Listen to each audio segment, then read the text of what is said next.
send. Actually, unironically, I do have an email I need to send. I need to send it right now.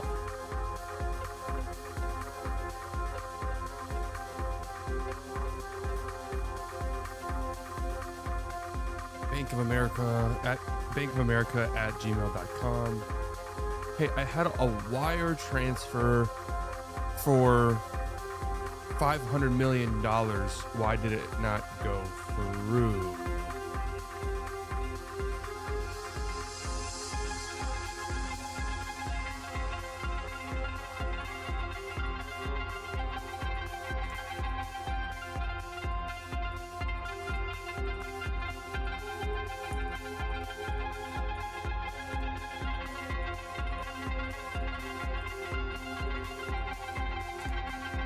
Nico traded it.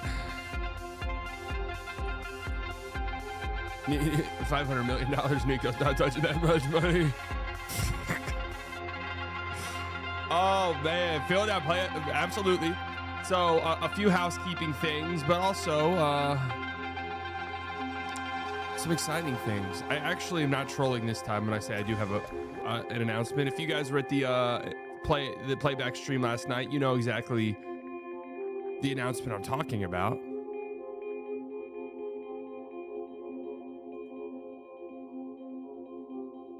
You know the announcement that I'm referring to.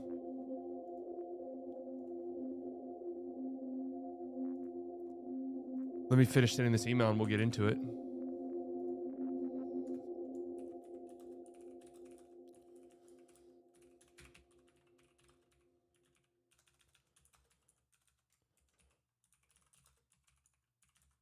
I should have sent this out earlier. Sorry, guys, but I actually do have to send this. Just listen to this music while I do this.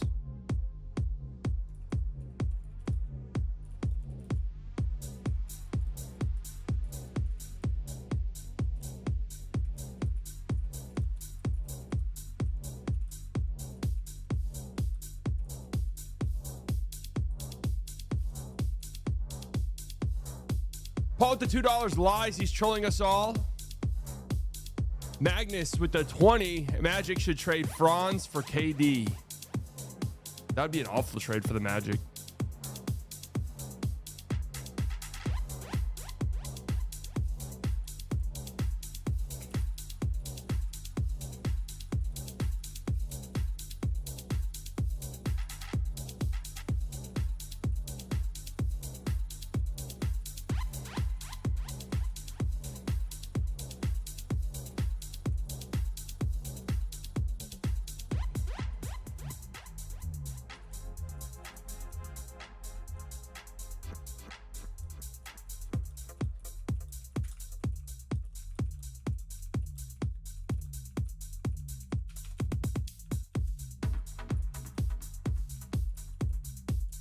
This is how you make business moves.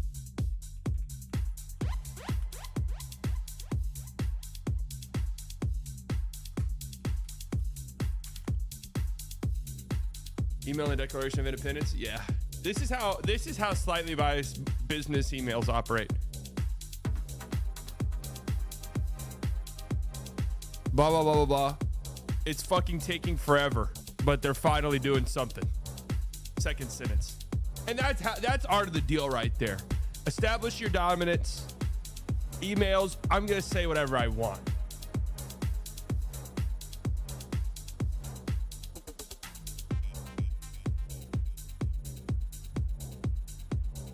All right. So I have a couple housekeeping things and then a big announcement. I'm saving my big announcement for when I'm actually recording. And I'm not going to accidentally click in stream like I did a couple days ago. I apologize for that.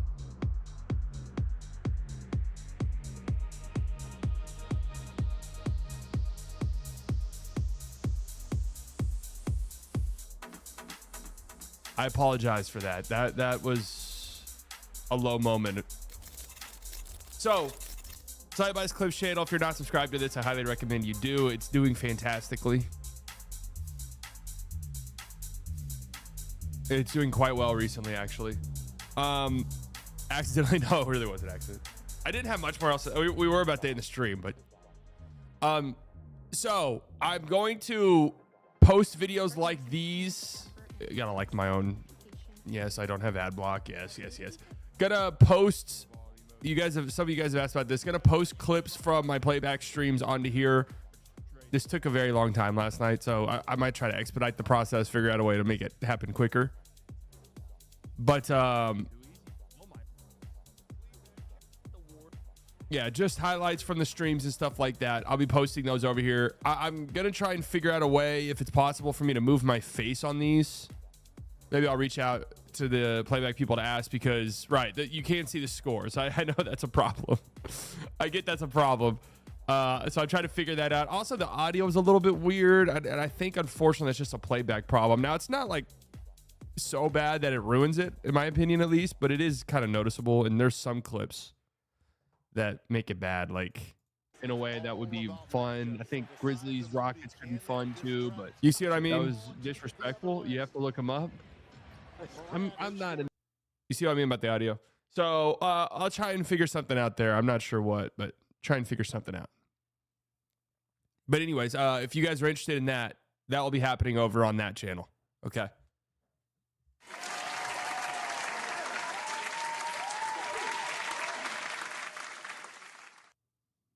I'm pretty excited about it. I'm pretty I really don't understand, and I don't want to put this energy out there, but I don't understand NBA's copyright rules because I thought for sure this would be getting absolutely fucked. Because my Luka video got copyright claimed. That's right. That masterpiece is not monetized. Copyright claimed because of a few highlight clips. Guys. But this didn't get anything, not even a copyright claim, nothing. Moved by Ja Morant.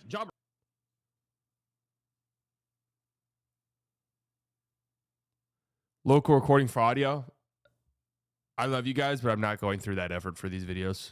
I mean, that's like, we're talking hours and hours of effort that would be put into that. Because Playback does have a nice clips feature. So I just clip it. And then I can download the clips and put them all in. It doesn't take that long once I've compiled all of them. But it is the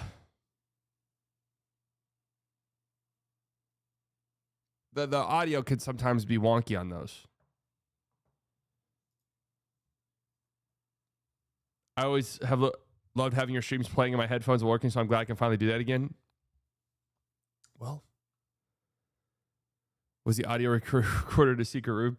Okay, let me ask you guys this before. Actually, let me start my recording. Let's get going. The Wordle word last night was a little weird. I forgot what it was, but it made me kind of perk up. Ashen? Wasn't that the word yesterday? Ashen?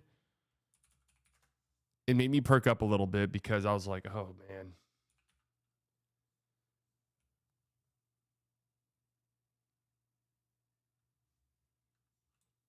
I was like, man, that's kind of a tough word.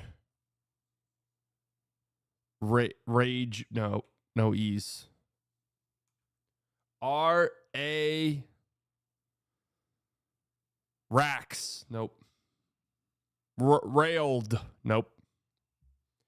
Rayleigh, nope.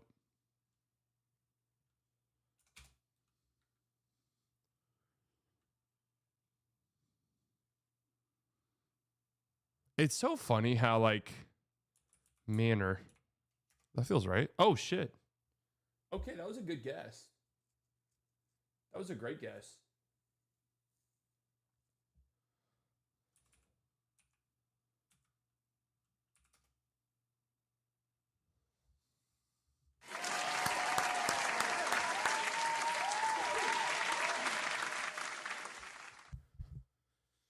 So, hey.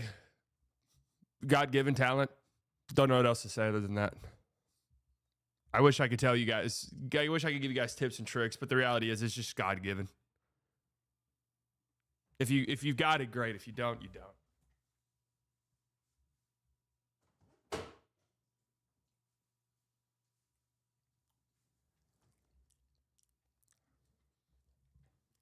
And that's just the truth.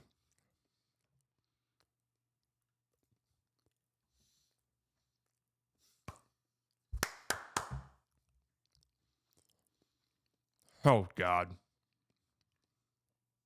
Katy Perry. Is there a space?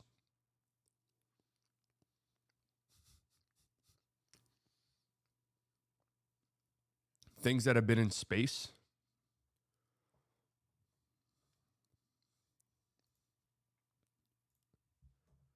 I have to check these emails. This is important. This is important.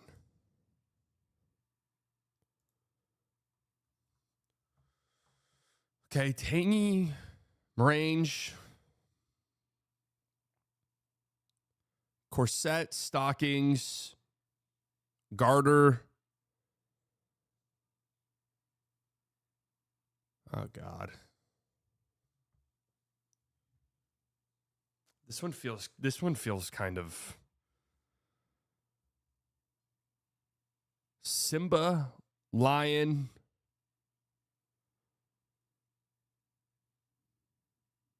mamba, boa, type of snakes. Mamba, boa. Oh man, I'm not getting anything. Scar, Simba.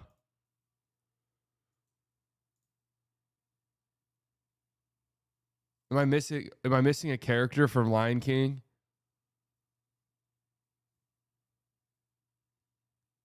Lion, Mamba. I'm just going to guess these four. Not even one away. All right. Mamba, boa.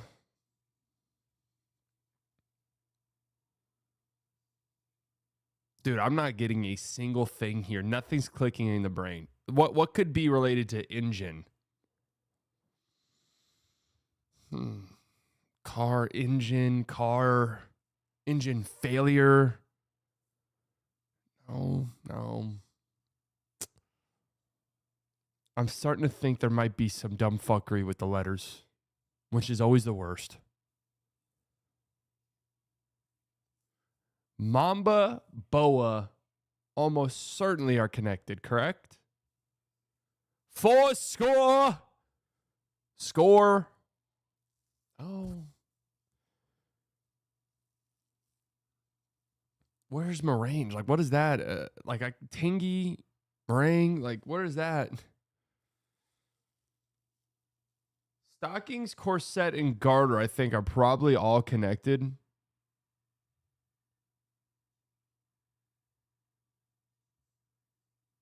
Where does Katy Perry come in all of this? I wish I knew who. All I know is Katy Perry went to space. I have no idea who else was involved. Maybe that could help me if I knew. Early 2010s things. Katy Perry. Mamba, Kobe. Let's get a shuffle. Let's rethink.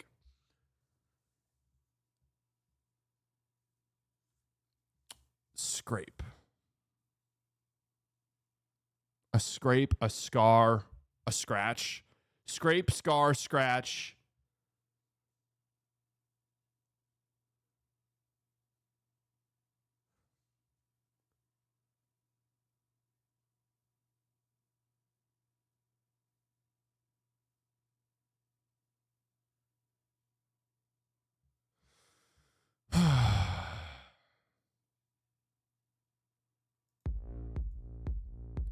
Slightly right to the 199. Nico should immediately be fired. Well, I just saw the chat. Scrape, scars. You guys think scores connected here? Mess up the surface of. Okay. All right.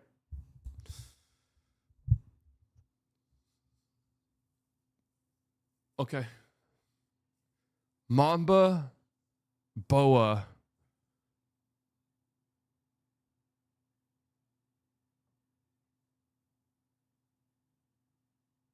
Dude, where's Katy Perry involved in all of this?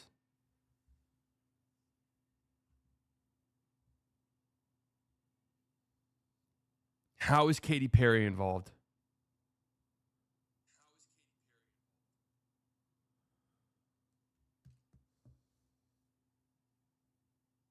Garter, Simba.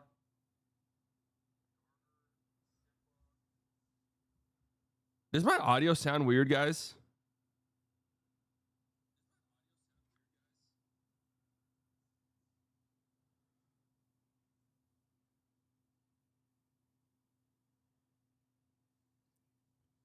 All right, I'm looking at the chat. I don't give a shit.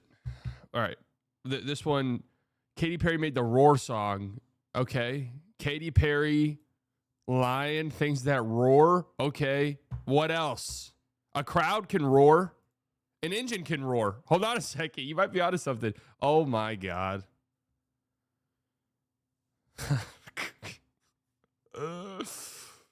Okay. All right. Garter, stockings, corset, and a what? What am I missing here? Which one of these am I missing?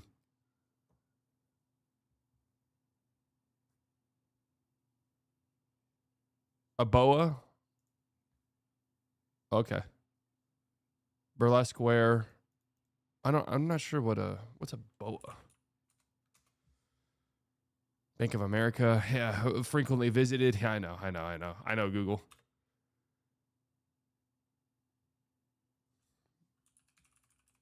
Boa clothing item. Okay. Tangum Range, Mamba, Simba. How are these all related? Latin dances with a vowel changed.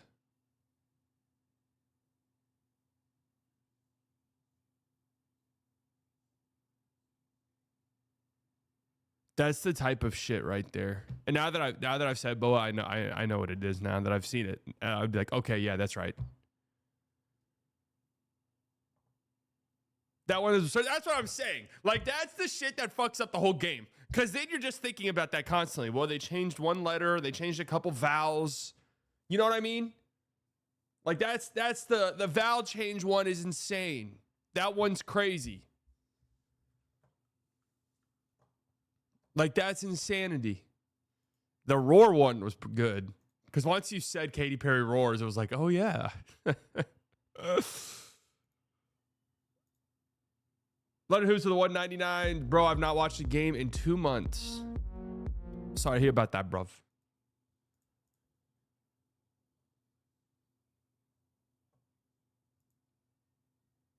Play Connection Sports Edition.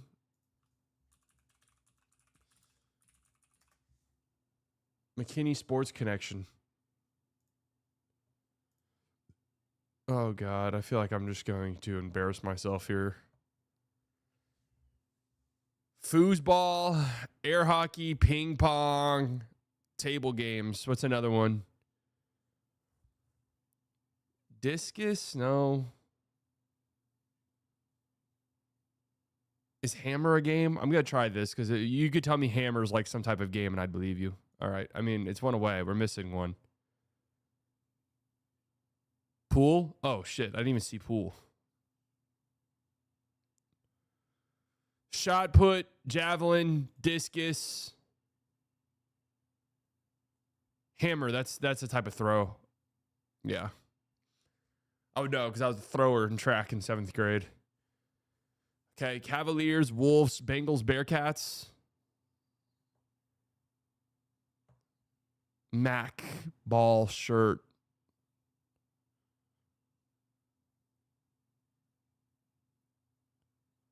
I mean, I feel like these are all connected. One away.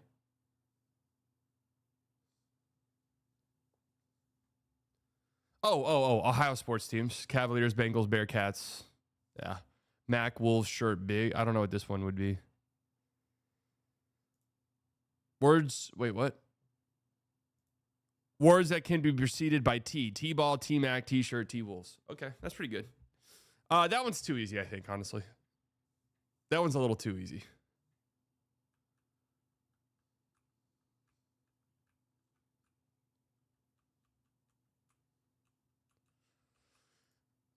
That one's a little too easy. I got NBA connections. No, we're not playing another game. We're not playing another game.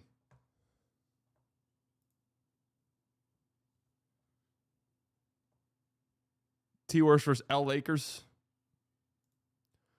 Well, if you were gonna pronounce the Lakers like you pronounce the T-Wolves, it would be the L-Acres. The T-Wolves, the Elkers, something like that. Yeah, we got the Elkers tonight. It's gonna be a tough one against the Elkers. Hoops grid. No. We're done with the games. We actually are. Good morning, folks. It's, oh my God, what day of the week is it? It's Wednesday, April 16th, 2025, 11:04 a.m. The postseason is officially here. It's officially arrived. We had, well, not win or go home games, but we had postseason action last night. The play-in tournament has started. We have two more series that we now are that we are sure of, and I think that's enough for us to sort of get a really accurate picture of the playoffs, because I don't think the 1-8 is going to matter very much in either of these conferences. But the play-in right now is tomorrow, the Thursday stream, which I will be streaming tomorrow. We'll go over the play-in games tonight, including the Mavs game. We'll also do our picks and predictions for the first round series. I'm excited about that. And on Friday, we'll be doing our awards. We'll do our awards, and then we're ready to go. We are ready to go. From then on out, we are locked into the playoffs. It's playoff time starting on Saturday, which is where I want to start with my big announcement. Everyone tune in. Everyone shut up. Everyone shut the hell up and tune in. My big announcement as we start the playoffs. Some of you have asked about this, and I'm here to announce that it is, as of right now, returning tonight. I will be streaming the Mavs Kings play-in game, obviously, over on playback.tv/slightly biased, but I will also be simulcasting that stream here on this YouTube channel. I will be simulcasting that stream here on this YouTube channel. So for those of you who have asked about that, it's coming tonight. So expect, I don't know what it's going to look like. It's not going to look like streams of old. I'm going to tell you that right now. It's not going to look like streams of old.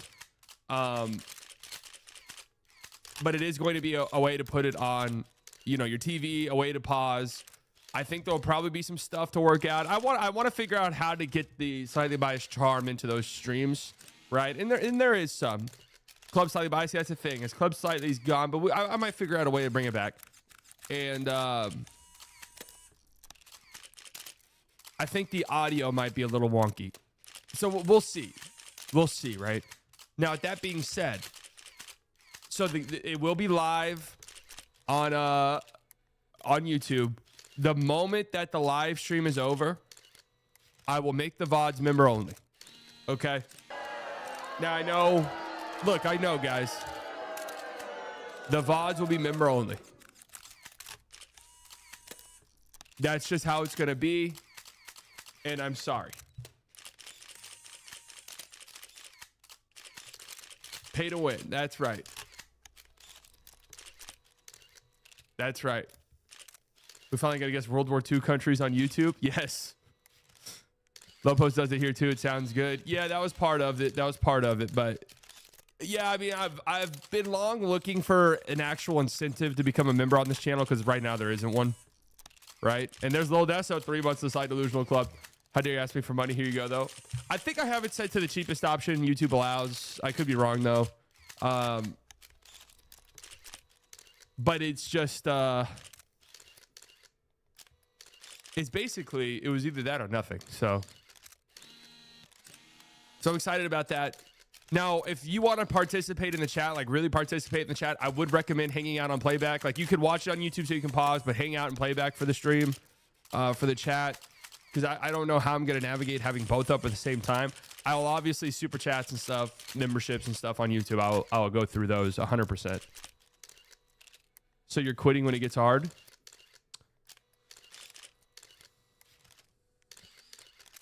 Quitting what? I'm putting out more content than usual. That's not quit. That's the opposite of quitting. That's doing more. When do you think you'll sell out? I don't know. Hopefully soon. Hopefully that's in the pipeline. So you're hard when I'm quitting? Yes. So that's what's happening. I'll watch on YouTube, then I will talk during intermissions on Playback. I mean, that works. That works.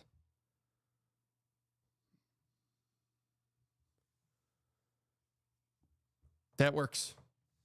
And then again, if you missed that earlier on the Side by Clips channel, I am posting like an incredible compilation of my reactions. We'll see how long this lasts, and I want to keep doing it, but the reality is it's a lot. It's a lot. And I'm saying all this, but I might just have a pop-up of the chat over here off to the side, and it'll be fine, like this. But it won't be on screen is the thing.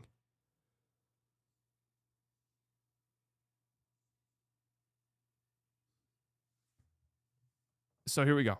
That's the announcement. I'm happy that we're doing this. I'm excited about it. A lot of you have asked me about it, and I'm just going to do it now. I've long not wanted to do it because I'm worried about the how it's going to affect the algorithm, how it's going to clutter up the channel. And you know what? I don't give a fuck anymore. Let's just do it. Let's just go for it. Who cares at this juncture? Let's get into the games last night. A pretty fun grouping of games. The Hawks got blown out late in the game, but they made it somewhat close. It got a little bit dicey there for the Magic, who just blew this game out in the last 4 or 5 minutes of the game. Cole Anthony was incredible off the bench in this one. The spark plug that they needed offensively, I do think it just kind of goes to show, right? Because you can't rely on Cole Anthony to do stuff like this night in and night out, obviously. It does kind of go to show that if the Magic just need some consistent, reliable guard who could score. Like, that's what they need, and they'll be so much closer. Like, I know right now the Magic, their offense is so bad, it's hard to really sit down and imagine them becoming a contender, like a real legitimate contender in the near future. But their defensive pieces are so good. They're so big. Franz and Paolo give you so much versatility, that wing tandem, that forward tandem, that, man, if they just figured out a way to land a guard, a consistent, reliable guard, it changes things so much. Anthony Simons is an interesting one. I think he'd help them out so much, and I think people would be surprised as to how much their team improves with Anthony Simons. Ganninator, welcome to the Slightly Delusional Club. Touchpad with the 50. Care to predict the score of the Mavs game? I'm heading to my bookmaker at the moment. The score of the Mavs game? I'll go Kings 123, Mavericks 109. That's my final prediction.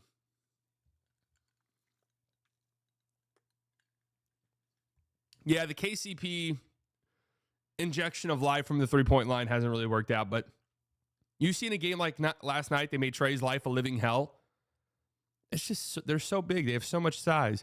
And the Hawks just didn't have anything to match it, combat it. I mean, it's just kind of a weird year for the Hawks, who still have a chance to make the 8 seed, obviously. But, you know, with Jalen Johnson out, I mean, the Hawks kind of are who they are. Right? I mean, this game was just about this game. Where are you shooting those games? Playback.tv/slightly biased.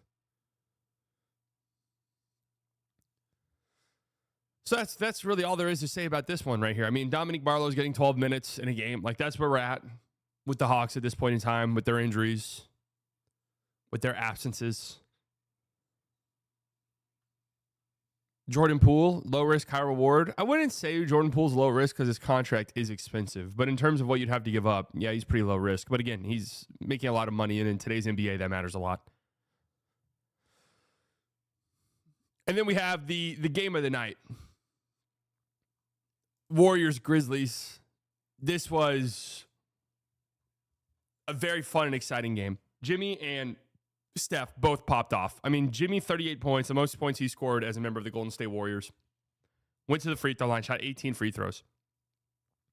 I have to say, watching the game, I felt like he was fouled quite a bit. I did feel as though he was fouled quite often. I have to be honest with you. But this is one of the things that we've sort of talked about this Warriors team, where all year long, even on the Heat, it was like, well, Jimmy's just kind of saving his scoring. Jimmy's just kind of saving his scoring. Jimmy's, you know, this is who Jimmy is. If the game's not, it's not required of him to score a lot of points, he's not going to score a lot of points. And even sometimes in the regular season, if it is required to score a lot of points, he's not going to score a lot of points. It was, well, this was my thing with the Warriors entering the postseason. There's going to come a time where it's like, Jimmy, we need you to average 24 points a game in this series. Jimmy, there's going to come a time when, like, we're going to have you to go out and score 32, 34 points in a game to pull us out. And we hadn't seen that. And it had reached a point where it's been so long since we've seen that consistently out of him that it's like, are we 100% sure that's going to come back? Are we like 100% certain that's going to happen? And he popped off for 38 points last night. Was so in control of the game, getting to the free throw line, drawing fouls. And again, I didn't see too many instances with Jimmy where I was like, ooh, I don't know. There was that one egregious one late in the game. They called the foul on Scottie Pippen that he was untouched. But outside of that, I felt as though a lot of them were fouls.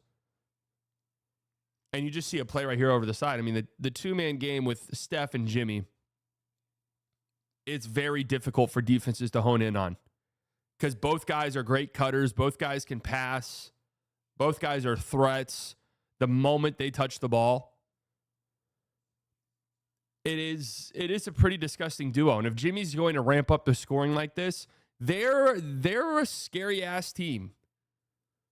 Steph's been playing incredible, and what's funny is he wasn't even that great in this game until the fourth quarter. I thought Scottie Pippen Jr. did an incredible job playing defense on him. I thought he did a great job sticking him. It felt for the first three quarters of this game, Steph couldn't even get open because Scottie Pippen Jr., hell or high water, I'm staying on you. I don't give a fuck. They can call a foul on me. Did Scottie Pippen end up fouling out of this game? He did. He ended up fouling out of this game. They can call a foul on me for holding you. I don't care. He did such a good job, and in the end, it ended up not mattering because Steph had 37 points. And how many of those points came in the fourth quarter? Nay, how many of those points came in the final 4 minutes or so of the game? That's what superstars do. That's what super-duper megastars do. 15 points in the fourth quarter for Steph. 4 of those were end-of-game free throws, but he knocked them down. I mean, they were big free throws. Teams can't get away with having one Steph defender. Nope. I mean, you have to have the offense now for the Warriors, which before the Jimmy trade was very one-dimensional, very Steph-centric. If you could figure out a way to either take Steph out or at least just contain Steph, you had a great chance of winning because they relied on Wiggins to pop off, and he's unreliable. Paz to do something, he's unreliable. Hield to have a great three-point shooting game, he's unreliable. Like, it needed all of these other things to happen. Kuminga, who's completely out the rotation now. That's a story in and of itself. But now it's... you have Steph and Jimmy. And Jimmy can do the heavy lifting. Like I feel like Jimmy's usage in this game was incredibly high. Like Jimmy's on-ball rate in this game was incredibly high. So not only do you have to have someone you feel confident in sticking Steph, and again, at least a couple of those guys, which not a lot of teams have, but you also have to have someone who is strong enough, good enough defensively, has the size to defend Jimmy Butler and to do it without fouling. And the Grizzlies just did not have that. Now, with that being said, the Rockets do. I've kind of come around on this a little bit. I've kind of come around on this series where I was always sort of thought that I wouldn't pick the Rockets to win a series just because they're so young and it's unfair to them, but that's the reality. The more I think about this series, the more I think I like the Rockets defensively in this series a good amount.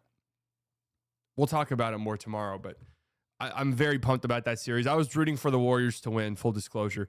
Was rooting for the Warriors to win mainly because I thought Rockets-Warriors was a more entertaining series for me. I thought either of these teams would get absolutely smacked. Absolutely smacked by the Thunder. And I do think the Warriors will get smacked by the Thunder. I do. I absolutely think. Do the Magic win a game against the Celtics? No, probably not. Jordan's also bad besides the three ball. So if I'm Jaren Jackson, I'm sending a bouquet of flowers to Zach Edey. Because Zach Edey on Twitter was the talk of this game. Like, everyone was making fun of Zach Edey. And yeah, it did. You know, there's time. He's so big. There's times where when he messes up, like that play at the end of the third quarter where he got blocked by Gary Payton, there's times where stuff like that happens and you're like, what the hell just happened on my screen? But I honestly thought Edey was okay in this game. I didn't think he was necessarily great. The turnovers were a big problem. Very frustrating when he'd get the ball down here. You're this big, ginormous behemoth. Why are you bringing the ball down? Just go straight up. There was an instance late in the game where John Morant was telling him that same exact thing. Just go up. You get the ball, go up. You're 7'12". Go up, right? But if I'm Jaren Jackson Jr., I'm sending a bouquet of flowers to him. Why do I say that? Because Jaren Jackson Jr. stinks. And I'm here to tell you right now, I think I'm planting my flag on this hill. And God bless the guy. I think he's a good player. I think he's the most overrated player in the league. I absolutely think he's the most overrated player in the league at this point in time. I find myself so frustrated with him, especially in big games, where he just disappears entirely. There's no excuse for him to be this poor of a rebounder. No excuse for him to be this atrocious at rebounding the basketball. He fouls far too often. I mean, he had a really dumb foul on a Podziemski baseline drive that put the Warriors in the bonus for the rest of the game. Like, it wasn't a shooting foul. It wasn't a foul that you're like, oh, man, like, what's going on? But it was a stupid bump foul that he didn't need to do that put them over the bonus, which changed the rest of the game.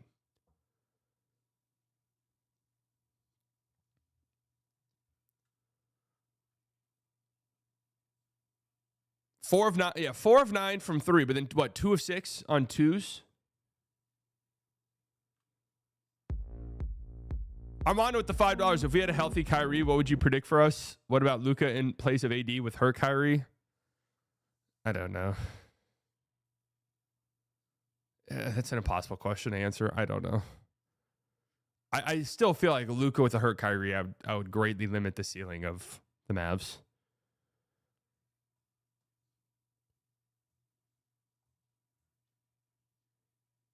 But a healthy Kyrie with AD and the rest of the team, I mean, they'd have a better chance. Luka with the hurt Kyrie, it's just, you'd be at like a talent disadvantage. They wouldn't have the other creators on the court. It'd be unfair to Luka. Yeah, Bane was incredible in this game. 5 of 8 from 3, but also just getting downhill in transition. He's been so good at it this year. Relentless at getting to the basket. His finishing, it really has been great this season. He's just developed so much as a player. Entering the league is this shooter, great movement shooter, just lights out 3-point shooter who's developed so much in his offense that now he's like an on-ball threat, a nightmare in transition, getting downhill, so strong. I mean, look at those arms, am I right, guys? So strong. His defense isn't terrible, not at all, no. So shout out to Desmond. But again, Jaren Jackson Jr., man, I'm just another big game where I'm left thinking, the fuck was that? You know? What the fuck was that? Disappointing, to say the least. Disappointing. What would it take for the Mavs to get Bane to come home? Probably a lot. Bane is pretty much a no-go for me trade-wise if I'm Memphis. I do think Ja messed his ankle up here, and that's something to monitor. Has there been anything about Ja's ankle this morning?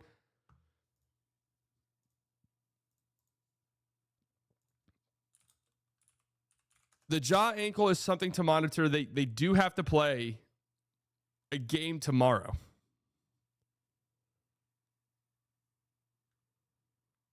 It looked bad. Ja was good. Missed a good chunk of time with what looked to be a pretty nasty ankle injury. Could barely walk. Came back, hit some tough buckets. Only had 3 assists, 5 turnovers. But I don't think that's doing justice to how good I felt his playmaking was at times in this game. The turnovers were a problem in general for the Grizzlies. 19 of them. 4 of them from Edey, 3 of them from Jaren Jackson Jr., 7 of them from your bigs. Ain't cutting it. 7 turnovers from your bigs ain't cut it. And you see the vision of what they like want to do with Edie, where they just have this big behemoth who does have good touch, didn't get the free throw line this year, gets fouled, get the ball to him down low, and a huge size advantage like they have in this game. You saw the double teams, right? They sent doubles. The Warriors were double teaming him damn near every time he touched it, but it was about 50-50 as to whether or not Edie was going to throw that ball into the fucking third row or not. And that's bad odds for you offensively. There's like a 50% chance you're going to turn the ball over. That's bad odds. What channel is the Champions League come on? What the hell is Tundon?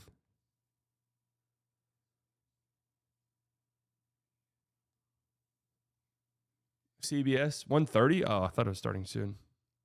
Okay, my bad. Sorry for the derailment. In at the end of this game, a 5-second call to end the game. Just brutal. I mean, the refs at the end were just nightmarishly bad. Nightmarishly bad. You had, I thought all game,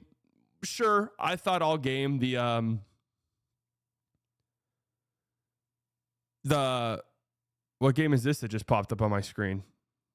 Who's this? Live USA. What, Everton versus Arsenal? They're playing right now?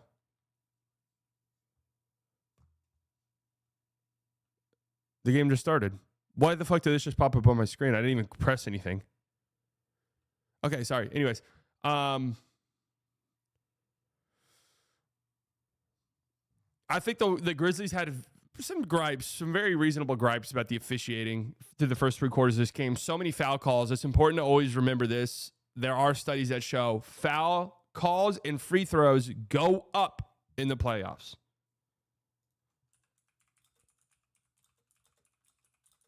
Good morning. Hi, handsome. Hi.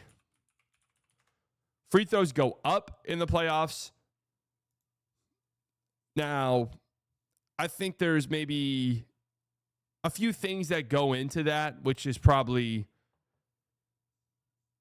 the games are closer, so you get more end of game free throws. Teams are locked in a little bit more. They do play a little bit more physically defensively, which does lead to more foul calls. Predictions for Ants against the Lakers. We're going to do our predictions tomorrow. Okay. We're going to do all of our big predictions tomorrow.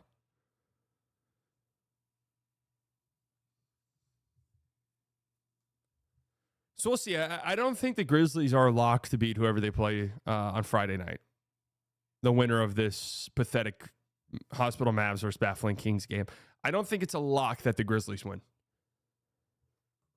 I would pick them, but I wouldn't be surprised. No, I'd say even the Mavs. I wouldn't be surprised if AD popped off or some shit and they end up losing the game.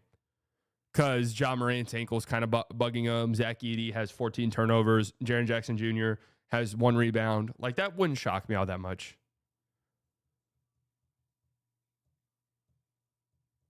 Grizzlies smoked us last day of the season. Yeah, I know, but AD didn't play. Lively didn't play. Nobody on the Grizzlies played. I knew that. I know that, but Jaren will foul out in 15 minutes against AD. That's a concern. And Draymond fouled out in this game. Only 4 points, 1 of 5 shooting. I thought he was fucking awesome. Like, I thought that was an awesome Draymond game. I thought he was incredible. Thought he was incredible defensively. Held his own against Edey. I mean, what's the size difference there between Edey and Draymond? Like, we're talking 6-7 inches. I like Draymond. I don't want to use this word, but I'm just going to use it. Bitched Edey quite a bit. Glaze, that's fine. I'll glaze him. I've got no problem with that. All right, let me ask you guys this now that we're in this chat. We had this.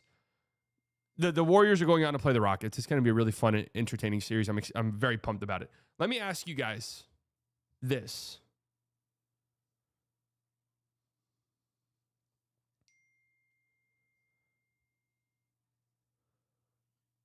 Last night we had this conversation. Amin Thompson. Been incredible this season defensively. Going to make an all-defensive team. Almost 100% certainty that he's going to make an all-defensive team. So much upside, so much potential. Would you trade I'll put a poll up. Would you trade Amen Thompson for the number 1 overall pick, Cooper Flag?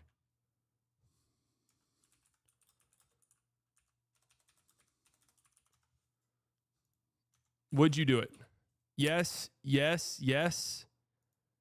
See, I was thinking no. Like, I was thinking the Rockets wouldn't do it. I don't think the Rockets would say yes to that. Yes, but what's the reasoning for yes? Because with Amin, I know I have a legit Defensive Player of the Year candidate from here on out. I know I have a absolutely rare one-of-one athletic specimen who, sure, the shooting has a long way to go, but has shown enough flashes offensively. And I know I'm getting a guy who impacts the game in so many different ways. I mean, look at the impact metrics of Amen Thompson this year. Impacts the game in so many different ways.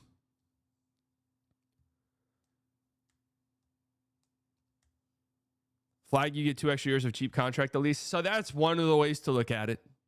I'm just like basically resetting the clock a couple of years on that extension. Flag is generational. Is Flag generational? I mean, was he a better prospect than Zion? No. He wasn't a better prospect than Wemby? No. No, dude, Flag's not a better prospect than Zion. Come on. No, he's not. No, he's not.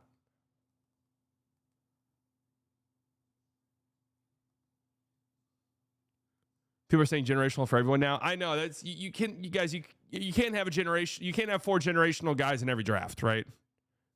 They're gonna call what's his name? The guy going to BYU next year. They're gonna call him generational, and then they're gonna call the Boozer brothers generational. He'll be better than Zion, though. Well, now that we know what Zion's career's turned into, yes. But I'm saying at the time, though. Part the 30 months in the Slight Delusional Club. That's white LeBron. We're somehow underrating him. Yeah, but Cooper Flag doesn't have the athleticism that LeBron did. Like, nowhere close. Good athlete, though. And I think Cooper Flag's going to be unbelievable. Like, I do think he's going to be fantastic. I think he's going to be really good. I know Amen Thompson's good. And this could be one of those funny things where it's like, dude, remember when people said they wouldn't trade Amen Thompson for Cooper Flag? In my opinion, Flag has a higher ceiling and a better shooter/playmaker. I think I would agree that Cooper Flag probably has the higher upside, but Amen Thompson's upside is really high. Also, Flag to me is the ideal wingman to a generational talent. Kyrie's an amazing player, but LeBron was always number 1. Flag will be the same way.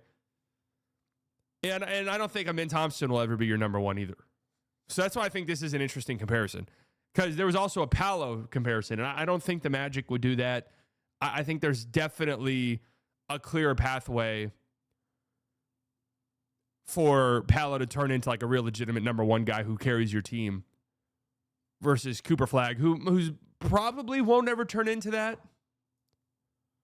I'm bringing this up because NBA U posted a poll about this, and I thought the answers were kind of interesting. Posted a poll about this a couple of days ago that led to some interesting results. It was Amen Thompson, starting a franchise, who you taking, rank them. Paolo, Amen Thompson, Cade, and Cooper Flag. I'll stream the NBA lottery, yeah. So for me, as you can see, for me, my vote was Cade.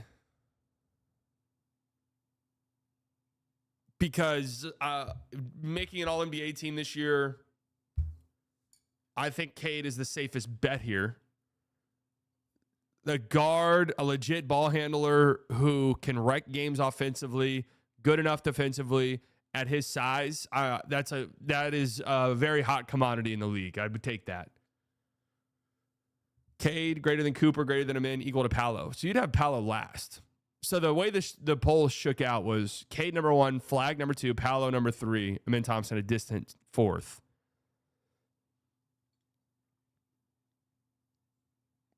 Cooper Flag is great defensively, though. He is. Isn't the fact that Amin last in that poll kill your point? Well, no, because I don't give a shit what the voters say. I don't care what the voters say. So what would be the argument for Flag over Paolo? We could do the admin talk. Flag over Paolo. What's the argument there? I have to ask because I've seen glimpses of Paolo where I'm like, that guy can be the number one player on a championship contending team. Do you like feet slightly? I mean, they're important. Like, you can't go anywhere without your feet. So, yeah, in that regard, I like them quite a bit. They're important to us.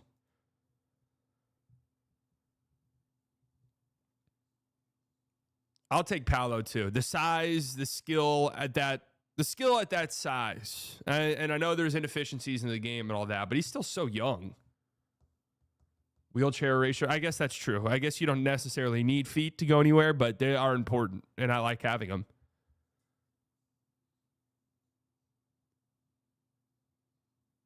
Ableist take. Okay, my bad. Hey, my bad. You're right. That was ableist. My fault.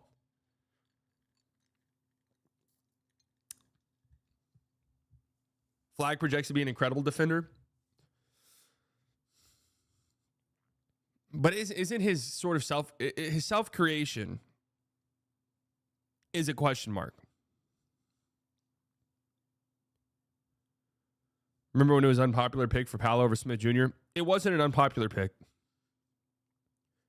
Shams committed a federal crime, right? Committed a federal crime on draft day by reporting that the Magic were thinking about taking Jabari Smith Jr., which I then bet money on. I was in Europe at the time. I thought it was an easy bet. Got great odds. Fell asleep. Draft was happening. I was asleep because it's a 6-hour time difference.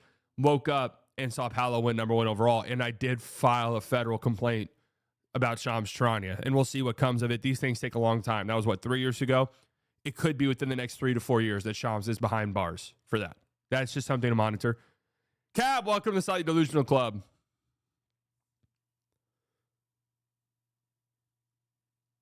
White Americans can't be superstars, not since Larry. I'm telling you guys, I don't think you're prepped for what's going to happen with Cooper Flag, just in terms of the TikTok edits, the tweets, the coverage of him, the popularity, the amount of Cooper Flag jerseys you will see at frat parties. Like, I don't think you're quite prepped for it, for what's going to happen.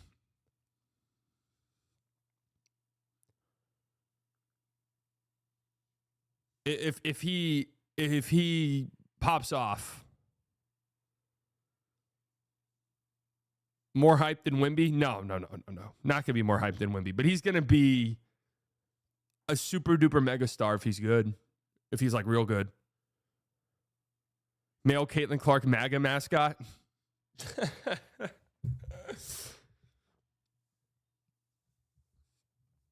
I think the Caitlin Clark one's different because there's always, and I can't say this because, you know, admittedly I don't follow women's basketball that closely, but there's always felt like there a very strange extra tension there.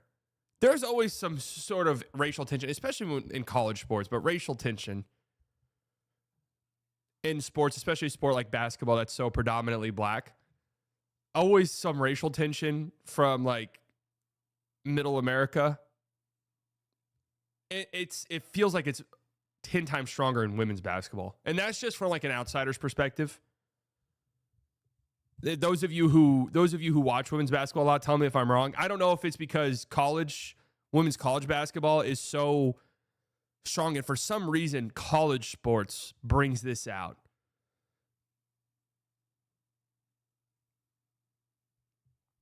College sports just, I mean, it is always there though.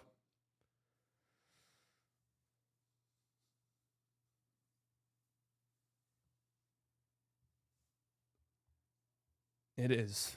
Racist and sexist. That's what it is. It's the racist, it's the sexist, it's the hint of homophobia as well. DeJankin, welcome to the Slightly Delusional Club.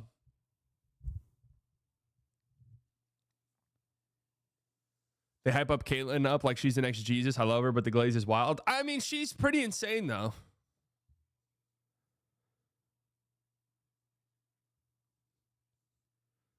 More yees watching college sports. That's also it. Maybe people just don't enjoy the sport. Yeah, but I'm saying that people who watch the sport and do partake in it often find themselves with some like batshit insane. I mean, there's no secret what happened to Caitlin Clark. She turned into this like vehicle for the MAGA types to shit on other WNBA players and other women athletes. I felt terrible for her. I really did. I felt terrible for Caitlin Clark.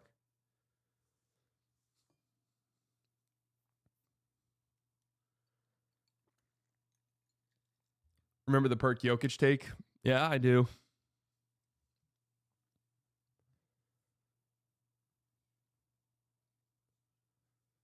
College fans are very rabid because of how regional it is. I think part of the stuff that makes college fans so rabid is the fact that for the longest time, the players weren't paid, or at least they weren't paid publicly, maybe under the table. And there was this kind of sense of, you play for free for the team I root for. If that makes sense.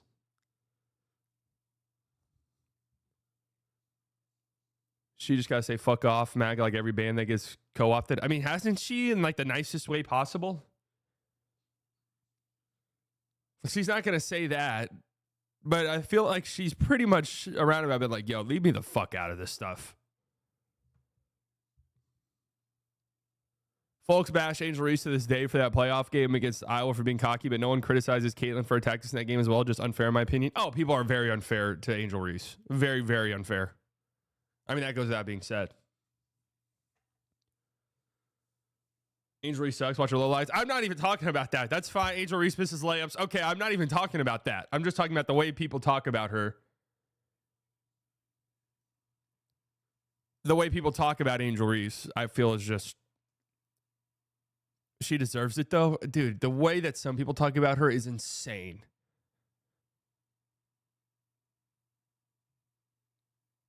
Is insufferable. I mean, I like I said, maybe I don't know. Maybe I don't pay enough attention, but every clip I've seen of her is like people raging about something on her podcast. I'll watch and I'll be like, I mean, this feels like something Paul George would say on his podcast.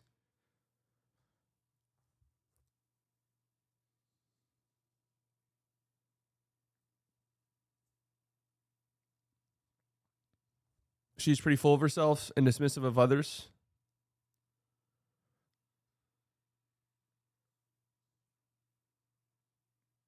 I feel that's it, Brandon. It's like, okay, is she maybe inefficient, miss layups? Does she say some things on her podcast that are annoying? Yeah, that's all fine, right? But it does feel like people go overboard from what I've seen online on everything she does. That's most ball players. I'm trying to think of an NBA comp where I'm like, you guys are a little unfair towards this dude. Like, I get that he might be a little annoying, but you guys might be a little unfair. I'm trying to think about what a good NBA comp would be. 2012 Braun. Russ is a good one. Russ is a good one. Where it's like, I get it. Russ does Russ things. But sometimes it's just a little too much. Too much. But didn't WNBA players specifically target and go out of their way to talk about Caitlin Clark? It's interesting because it can't be a direct comparison to the NBA because it's a different league. They're entering this new phase of their league in terms of popularity. And Caitlin Clark's a big reason for that. Maybe the biggest reason for that, if we're just being 100% honest.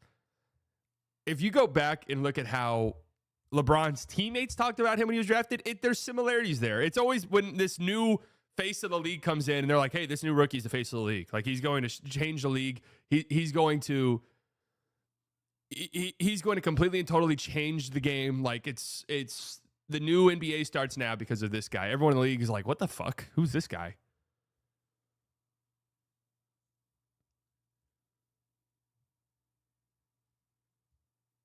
Angel Reese NBA comp is literally Kendrick Perkins.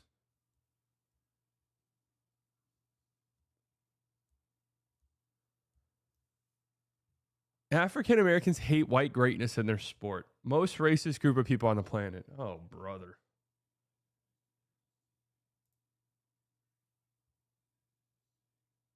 All right. Wow. I don't even know. How did we get this derailed? How did we get this fucking derailed?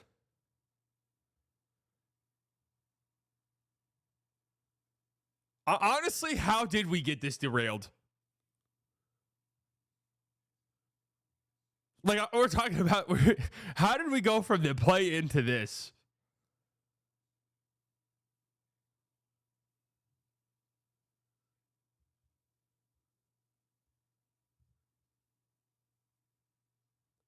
How many players do you think it can be a number one option on a championship team? 15, 20? No, less than that, realistically. Well, who's like the 15th best player in the league right now, would you just say, if you had to throw out a name?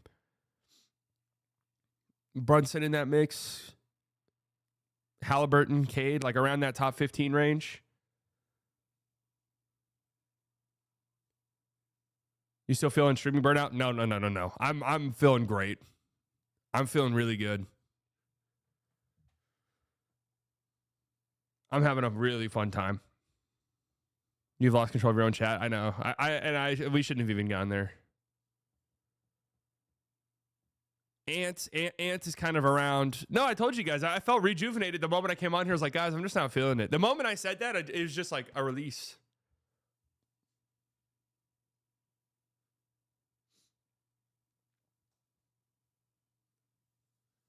Devin Booker, around that 15 range. Yeah, I kind of feel like no. I think there might be 5, 6, 7, realistically. So of the teams I think could realistically win the finals this year, Thunder, Shai Gilgeous-Alexander, top 2 player. Celtics, Tatum, top 5 player. He just is. I mean, those are the 2. I would say realistic. Cavs would be the one where it's like, what do you think of Donovan Mitchell? Donovan Mitchell's what? Top 15 player? Might make All-NBA first team this year. But realistically, a top 15 player. The Lakers, people think are real contenders. I don't think they have a chance to like beat the Celtics realistically in a 7-game series, if I'm just being honest. But Luka, obviously, top 30 player. LeBron, still top 10. Jokic, if you want to count the Nuggets, top 1. I have Luka at 5. I still think Luka is a top 3 player. Maybe top, at worst, top 4. At absolute worst, top 4. Bucks, I mean, the Bucks just don't have enough, especially if Dame's not coming back. But Giannis, absolutely. Not to bring it up again, but low-key, it's important to smack down and saying take so people will see how dumb that shit is. Oh, yeah, I mean, that's the reason I read it out loud and then banned the guy.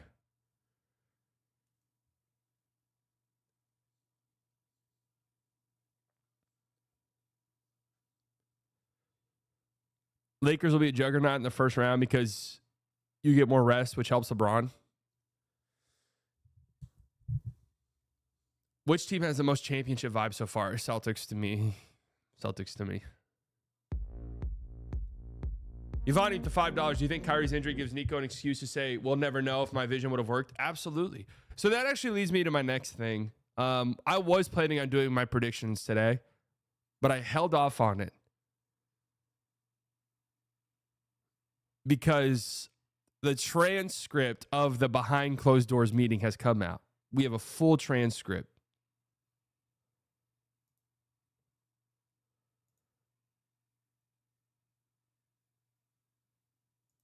Should we read that? Awards were planned for today. I decided to do that tomorrow.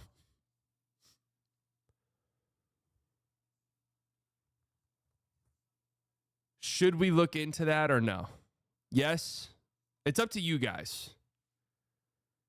Yes.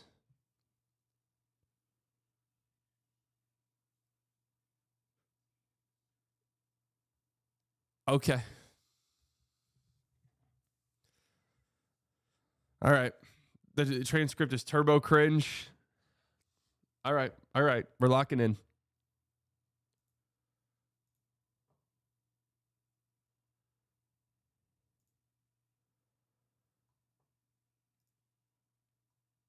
My God, this website is fucking disastrous. Bear with me here, guys. Oh. It's long. I mean, I'm telling you guys right now, it's long. You sure? Look how long this is.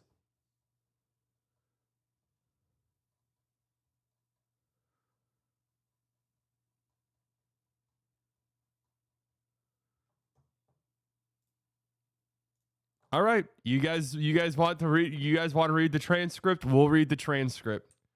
Now, it's probably better just to find someone who's done clips and just kind of taken out the interesting parts, but here we go. We'll look into it. It can be summarized in a minute. I know, but it is kind of fun to go through.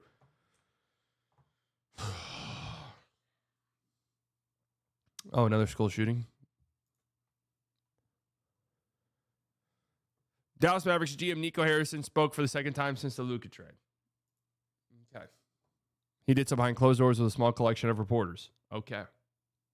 Let's get into it. Here's the edited transcription of the conversation. We have a full transcript. I just saw it was reported by Tim McMahon that this was basically forced by Dumont and that this was supposed to happen a couple of weeks ago, which Tim Cato did say. This was supposed to happen a couple of weeks ago.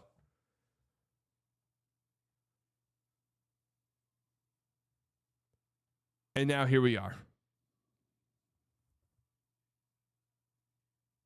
And Nico didn't want it to happen a couple of weeks ago.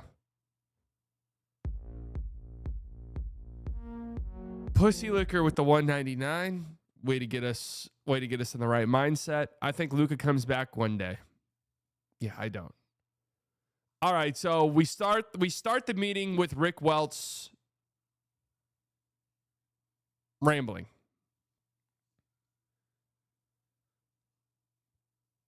Blah, blah, blah. Dallas is such a great city. It's so welcoming. I'm optimistic about the future. I'm here in large major because of my history here, right? I've been here before. I've got a good relationship with St. Marshall. We're going to build great things. Nico Harrison's a great guy. Patrick Dumont's a really good guy, smart guy.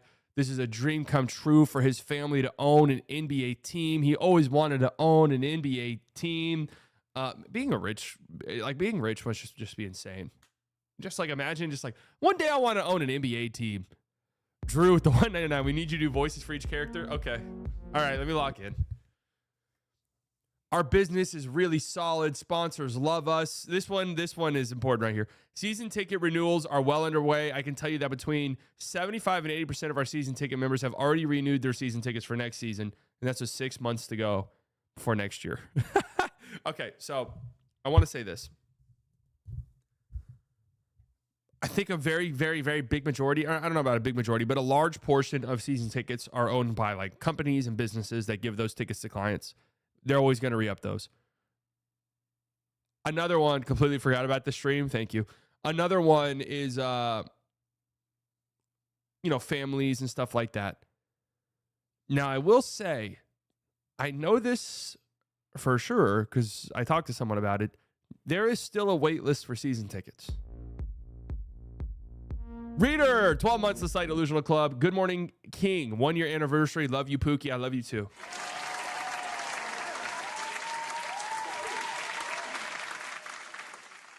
I can tell you there's still a wait list for season tickets. So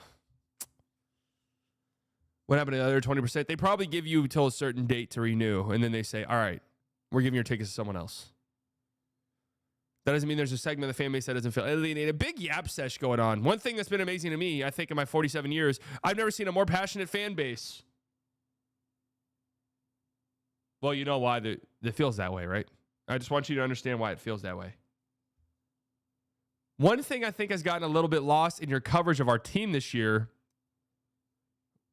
is, oh, man, here we go. He's starting to clock the media a little bit. What's Rick Welts sound like? What should be my Rick Welts voice? I know he doesn't have a country accent, but for some reason I'm thinking he has one of those sort of like country accents.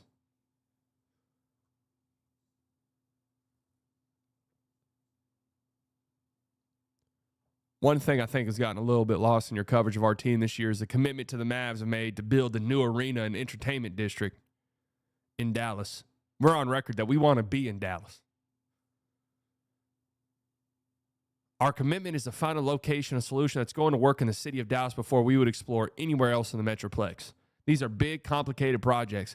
We're looking for something between 30 and 50 acres. You know, this is, yes, it's the Mavericks Arena, but it'll also host a lot more events.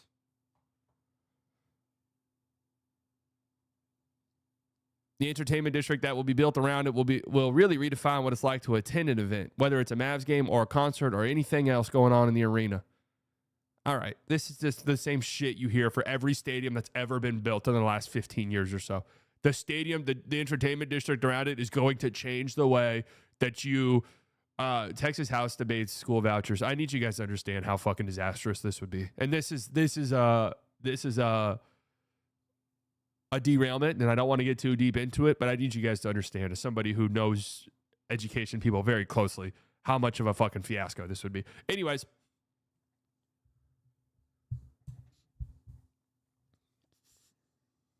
Nico Harrison.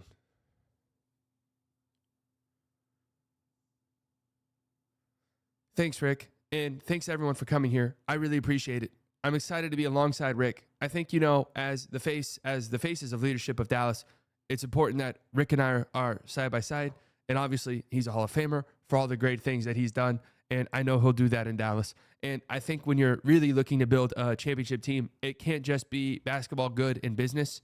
I really think it has to take its leadership at highest level on both. Guys, I'm reading this word for word to reach our goals and also reach the business goals as well. And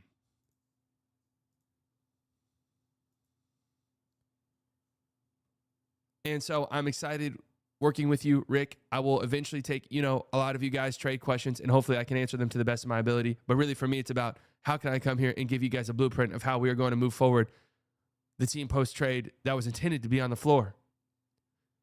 Okay, blah, blah, blah. Kyrie, Clay, PJ, Anthony Davis, Lively. That's a championship caliber team, and you guys were able to see that for 2.5 quarters.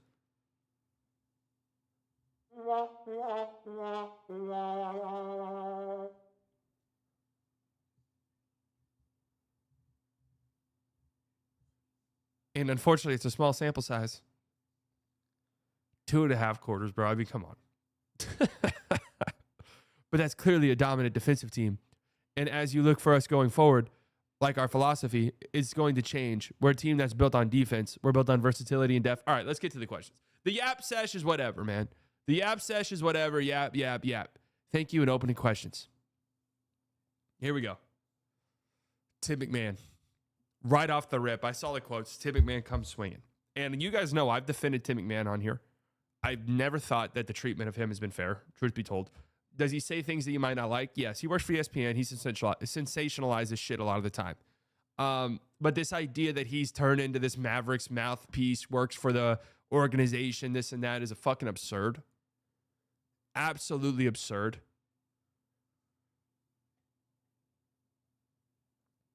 Absolutely an absurd thing to think, right?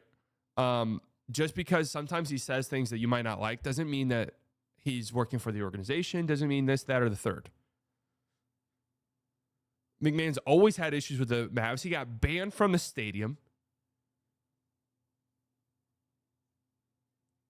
Write some positive shit, banned from the arena. Man was supposed to be a shill. We gave Lucas Stans too much ground and controlling narrative. And, people say that, well, he shit on Luka all the time. It's clearly a mouthpiece of the organization. Is that not important for a reporter to say then? Especially in hindsight that Tim McMahon said, hey, guys, like, people in the Mavs organization are saying, yeah, he's lazy. He doesn't care. He doesn't work hard. He doesn't work out. He doesn't try on defense. That pisses us off. Yeah, in hindsight, that was pretty important things to report on. Am I wrong? In hindsight, turned out to be pretty fucking important.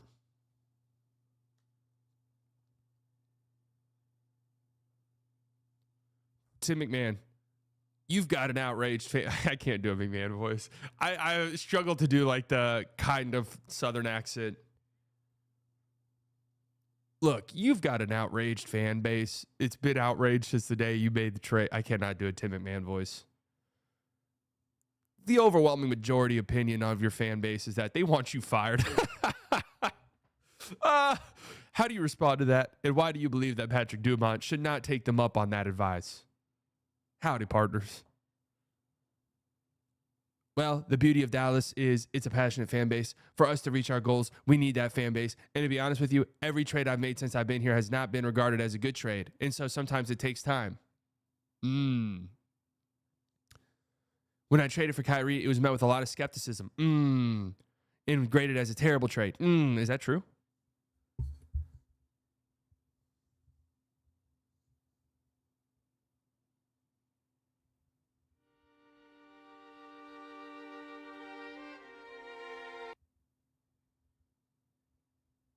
Do I have circus music queued up? I want to queue up. Hold on. I want to queue up circus music for every time Nico talks.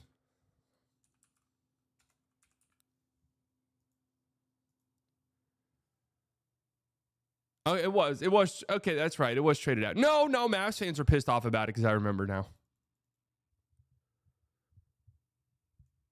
And you didn't see it right away, but eventually everyone agreed that it was a great trade. When I traded for Gaff and Lively, again, it was like, oh, he gave up way too much. These guys aren't going to help us. Okay, I don't know about that. I think the Lively one was met with open arms. Now, there was, I remember there was maybe some places they didn't like it, but by and large, I think people were pretty good with that. The Gaff one, maybe people thought that was too much. I think that was widely positive as well. Now that trade, you saw the evidence a lot sooner. So I think a lot of times trades take a little bit of time, but our philosophy, like I said, going forward is defense wins championships. And we're built on defense, and this trade cements that for us. Christian Clark, I don't know what Christian Clark sounds like. I think there's been criticism, including, I think Mark went on TV and said this. If you're gonna trade Luka, you have to get everything. Do you feel like that's valid? Do you feel like you guys maximize the return for Luka? Looking back on that, I feel like this is an audiobook. Nico Harrison. Yeah, when you look at this trade, we targeted AD with our philosophy of defense.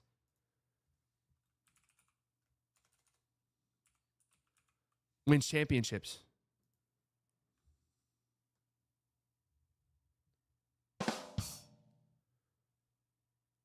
We wanted a two-way player to lead our team. That was Anthony Davis. And so, everyone's going to have their critics. And, I'm not sure what Mark said, but that's a better question left for him. But we got what we wanted. Lonessa with the 199. You needed Vine, Booms, and Trump voice for Nico.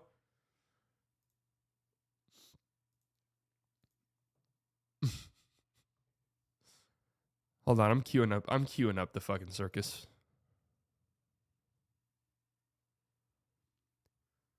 Julie Fine, Bloomberg. I don't know what she sounds like, so we're going to try our best here.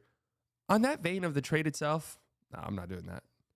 On that vein of the trade itself, if you had to do it over again, would you do it the same way when you saw the reaction from the fan base, the shock, the anger, really? I mean, if you had to do it over again, would you do it the same way?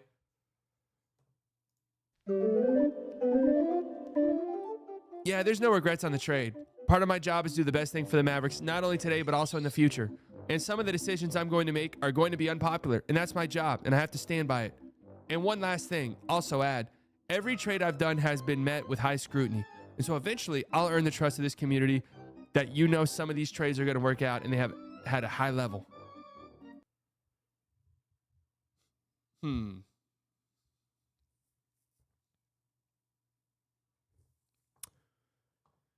So can I say something that might be a little unpopular? And I don't want it to be misinterpreted by you guys. But I want to say something that might be a little unpopular.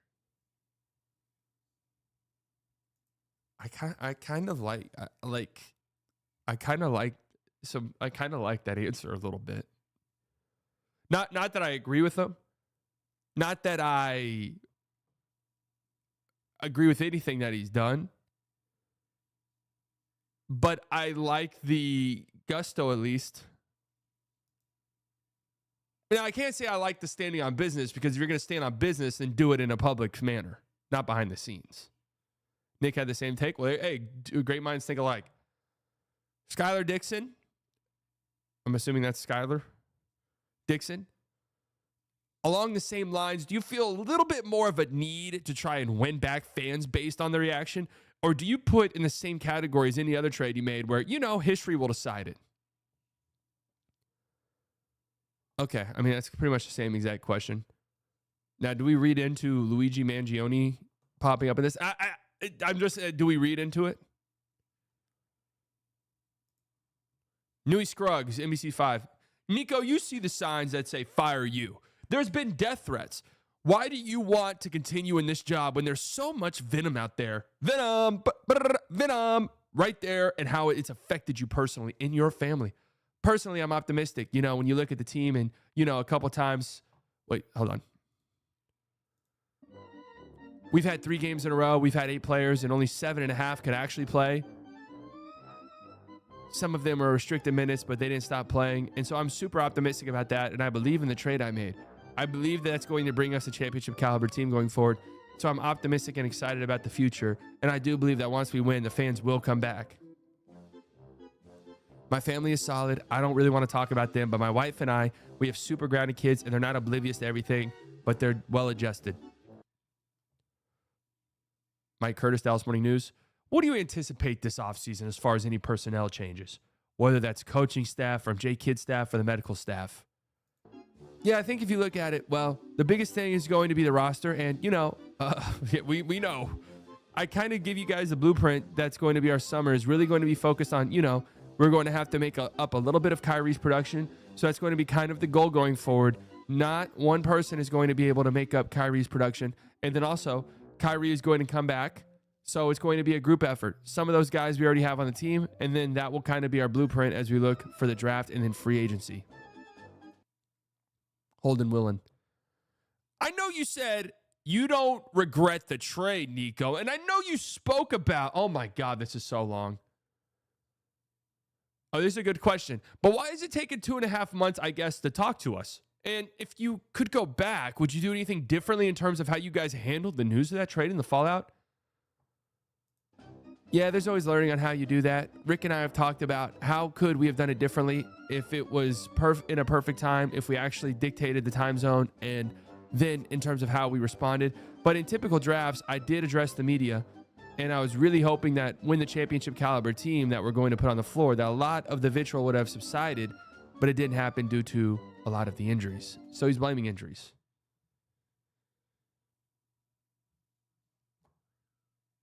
Tim McMahon. Nico, in your own words, you created a 3 to 4 year time frame in building a finals team, a team that went to the finals last season. You gave up your first round capital control of it, 27, 28, 29, and 30. So 3 to 4 years in, you're out of first round draft capital. How is that a logical decision? Explain the logic of that for the long-term best interest of this franchise. Can you repeat that? 27 to 30, you're out of your first round capital. Your own words. You created a 3 to 4 year time frame. When the credit card bill comes due and the time frame is over, how is that in the best interest of long-term interests of the franchise? And again, 27 to 30, you're out of your capital. You build a finals team doing it, and you traded the guy who led that finals team. How is that in the long-term best interest when he's, at the time, a 25-year-old generational talent who could have a 10 to 12-year runway? He's one of the best players that we've seen. Oh!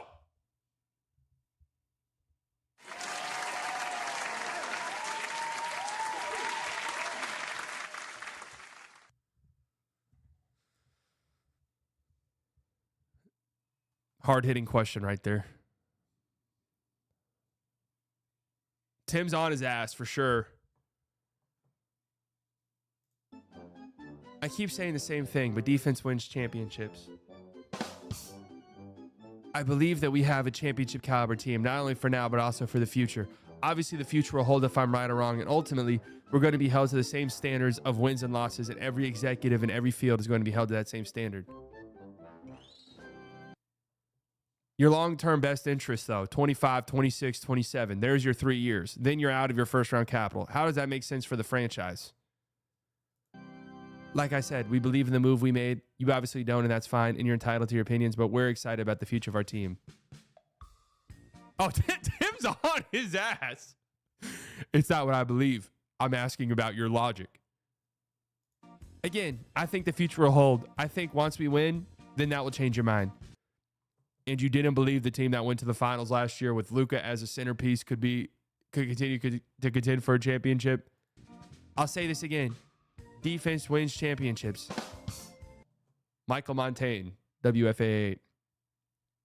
Do you feel like there was any underestimating how much Luka meant to this fan base? And with that in mind, what did this trade kind of do to your relationship with the fan base? Oh my God. Yeah, I don't think there was an underestimation, but clearly we knew afterwards his impact on the fan base. You knew afterwards? Holy fuck.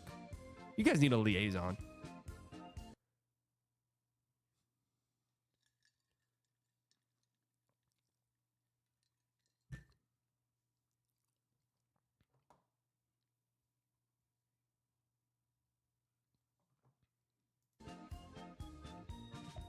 I do think that our intended roster, putting it on the floor, I felt would have subsided a lot of the fan base's vitriol because we'd be out there winning. Obviously, a lot of the injuries, we weren't able to do that, and that's kind of increased. It brought a lot of people in that might not have even had an option, so that's unfortunate. Yvonne at the $5. Nico thinking, Tim, those are not the questions we gave you. Man, you guys got to put some respect on Tim's name, seriously. And speaking of Tim Cato, friend of the show.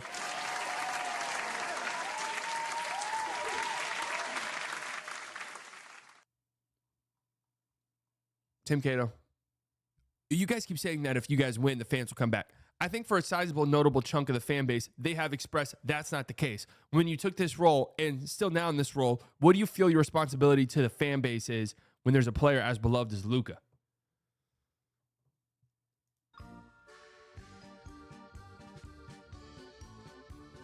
My responsibility to the fan base is put a championship caliber team on the floor, and we're going to be judged by wins and losses.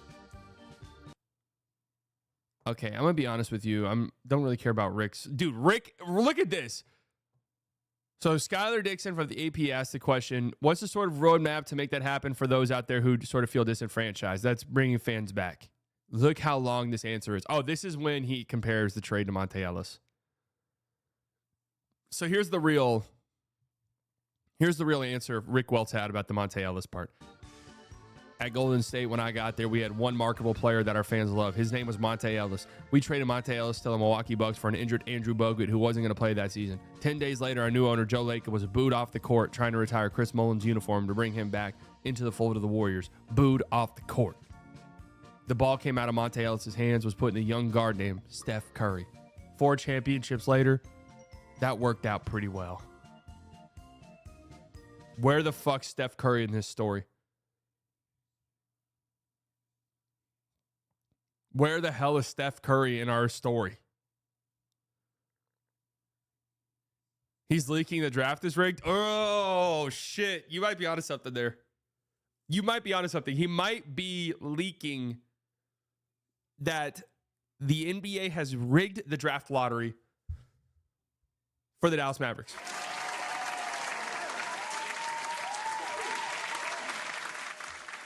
Okay. All right. That's fair. That's an angle to this that I wasn't fully processing.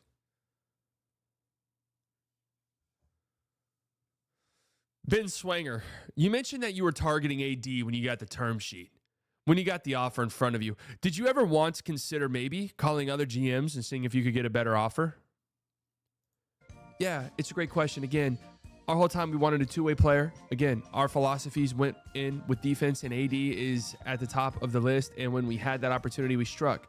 In this league where players really run the league and you have guys who you've seen with other teams, they dictate where they're going to go and where they're not going to go. We had an opportunity to do this quietly without interference of that, and so we did it. Again, it goes back to what we said. He wanted AD the moment he got here. That's not a secret. That's not a damn secret. Okay, I don't really care about the prime questions. Nico, there have been reports that came out about Luka's work ethic. This is Sam Gannon of Fox 4. His conditioning. Was there anything specifically about him that you felt wasn't evolving to a certain level, much that you felt you needed to go in a different direction and trade him? All right, this is a PR answer. I keep saying this, but defense wins championships. Nico's not spoken to him since the trade.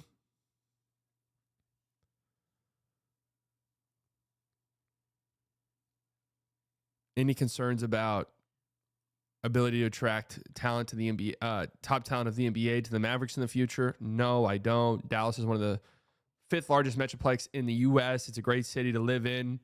It's an all right city. I mean, dude, look, Rick Welts is a professional yap artist. I respect it. That's why he's so successful. The ability to just bullshit for such a long period of time that by the end of it, people are like, okay, sure.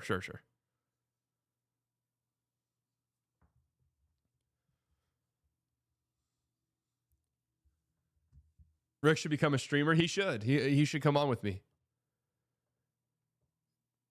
Christian Clark, The Athletic. Nico, Tim talked about the pick situation. I mean, you've said in the past is 3 to 4 year window. I think clearly this is a team built to win right now. Was just curious. Do you see yourself in Dallas long term? Do you want to be this team's GM in 28, 29? Ooh, hard hitting question. Yeah, I mean, I have 3 years left on my contract. I see myself finishing it out. In terms of Dallas, like, this is our home. My family, they're going to finish school here. This is where we live. So this is where I'm living. Oh, that's a hilarious answer. Yeah, I mean, I'm living here. It's like going to a job interview. Would you see yourself staying at this company for a prolonged period of time? I mean, I live here. I live in this city. So, I mean, who's to say? I live here.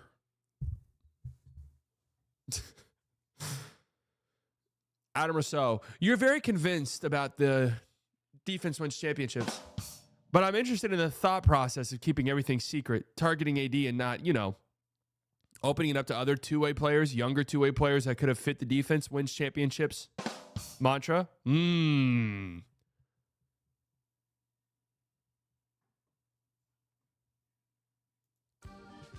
I think when you look at the league, well, one, we definitely targeted AD. So I think that's important. When you look at the league around the league, the players dictate where they go, and you can't shop your best player.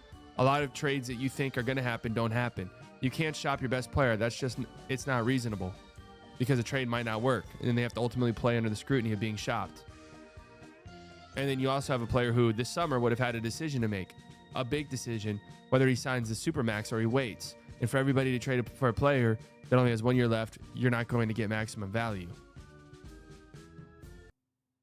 What?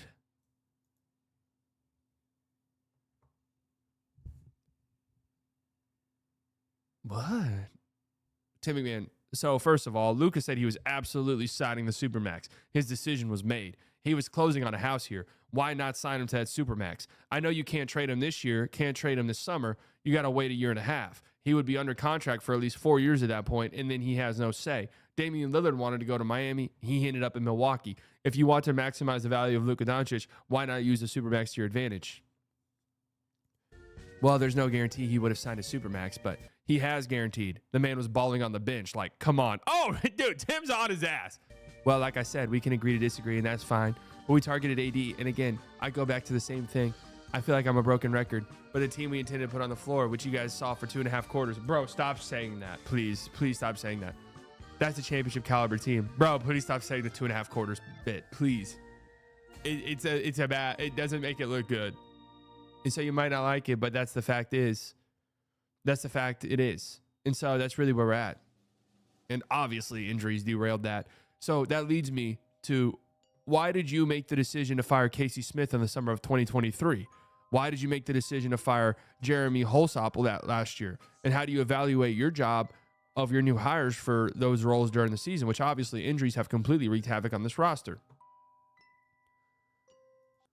Yeah, you bringing up Casey is like almost, it's kind of a joke. Ooh, we're getting hostile. Like last year, Casey wasn't around and we made it to the finals. No one brought up Casey last year. So to bring him up this year doesn't really make sense. He's been away for 2 years, so I'm not even going to comment on that. 90% of our injuries before the trade were contact injuries. That means they're unavoidable. Since then, since those trades, it's down to like 75%. And so when you talk about contact injuries, those are unavoidable injuries. Now, in terms of our medical staff, they're elite. And of course, they're not happy with the amount of injuries, but a lot of those are unavoidable.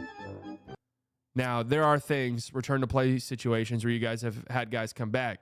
it's immediate re-aggravation. The most notable, obviously, is Anthony Davis. It's happened with PJ Washington. What role does your new strength coach, your new head of athletic, the Johan, the head of the group, what role do they have in those situations? They all play a role. It's a team effort. It's not one person. How does Derek Lively go through a full return to play workout in Charlotte, and he's going to play 2 days later? The day in between, he gets a CT scan, and it shows he had a stress fracture in his right ankle. How does that happen? Bro, Tim is not fucking around, man. Oh, hey. I don't think Tim Slander's allowed anymore. I got to say, I don't think I'm going to stand for Tim McMahon slander anymore. I mean, he's frying his ass. I mean, Tim McMahon is applying a full court press. That's a fantastic question. Can we talk about B-ball? This is so lame. Then go elsewhere, man. We did. We talked about the play-in at the start of the stream.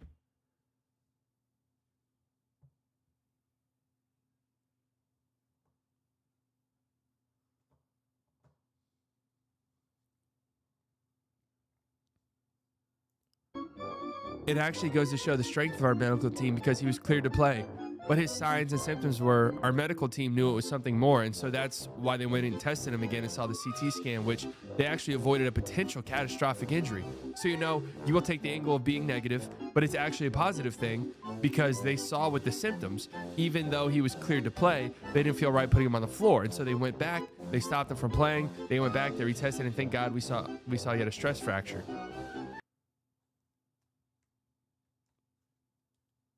Huh? It's an interesting answer.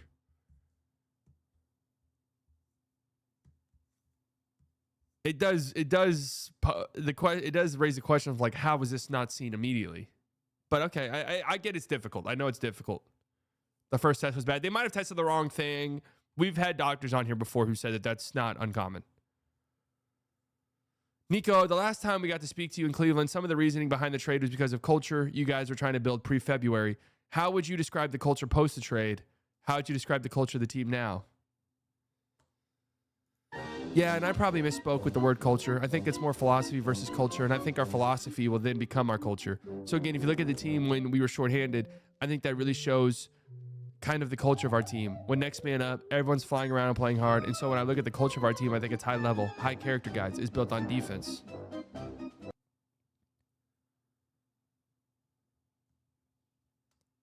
Now, I will say, like, I do agree. It felt like for a long time, guys were playing really, really hard, and I did appreciate that. Tim Cato. Originally, this franchise culture was built on Dirk Nowitzki, the guy with the statue outside. GOAT. It seems clear he has made some clear there are various ways that he is not pleased with the direction the franchise is going and some of the choices that you have made. Ooh, does that give you pause at all? Watch your question. Watch your answer here. Well, let's be clear. Dirk Nowitzki is the most important person in the franchise history. Okay, thank you. Thank you for saying that. And that's why he's immortalized outside. In terms of how he feels, that's a question for him. But Dirk is super important to this franchise. Any role, big or small, that he wants to play, he'll be met with open arms. And Dirk is the greatest Mav ever. Okay. All right. That is a good response. All right, here comes the Rick. Here comes the Rick ramble.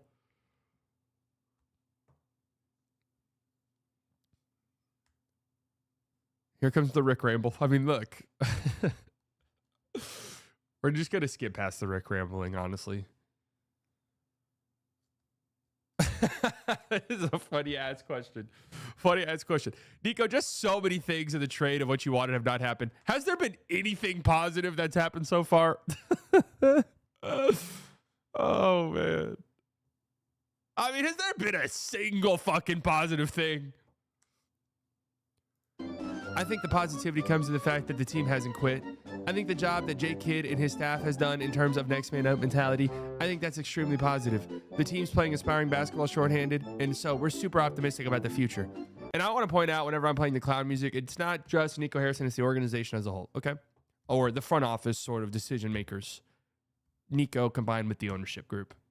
And I guess combined with Rick Welts.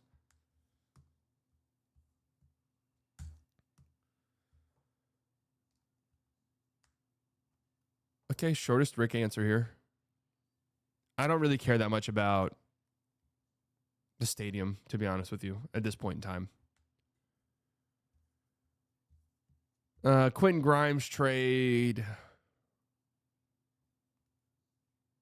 Okay. Nico saying that Quentin Grimes trade was more about getting Caleb Martin than it was trading away Quentin Grimes. Free agent situation. We got to a team where he could shoot the ball and really just play his offense. And for us, we weren't interested in that. Well, it became something that you desperately needed. They value Caleb more. Okay, so there's how you got that. Who have you leaned on during this? And Rick Ramble, okay. Another Rick Arena question. Oh, wait, this one I'm actually interested in. Rick, bear with me. What kind of a what if related to arenas, but it seems like the timeline for a new arena, if it dovetails and the end of the lease may not be enough time for gambling to get where it needs to get in Texas. Is that still, are those two things still kind of attached in arena and gambling, or have you all reached a point where maybe you move on from the gambling component? Yeah, I can tell you as recently as yesterday afternoon in the conversation with Patrick, we're full speed ahead with or without any legislation that permits casino gambling in Texas. So we're going to build absolutely the best facility for the Mavericks going forward. That's the focus, not dependent whatsoever on gambling in Texas. They already know in 2027 gambling is getting legalized. I'm telling you guys right now. That's what's going to happen in the state of Texas. Okay. Lieutenant Governor Dan Patrick will be gone. The next legislative session after 2025 will be 2027. It'll be a new lieutenant governor who will be in the pockets of the Adelsons. And that will be that. That will be that. Okay. I'm telling you guys right now. That's what's going to happen.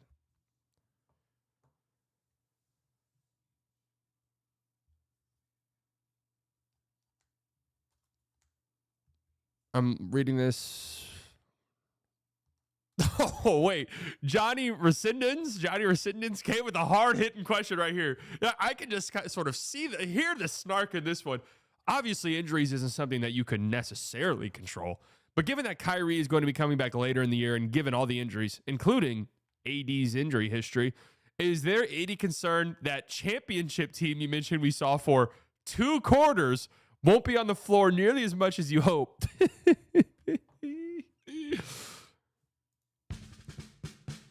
No, other than Kyrie, obviously, with his rehab, I think this has been an abnormal year with so many of these injuries being contact injuries, which are unavoidable. I think it's going to go back to the main eventually. That's how things happen. So we're optimistic. We feel that we're going to have the guys on the floor next year. 2 quarters, man. Oh, man. Oh, Rick's good. Rick is good. Here comes Steve McMahon again. Nico, you mentioned Dirk can have any role he wants in the franchise. Why not seek his input before you make a franchise-altering decision, like trading Luka?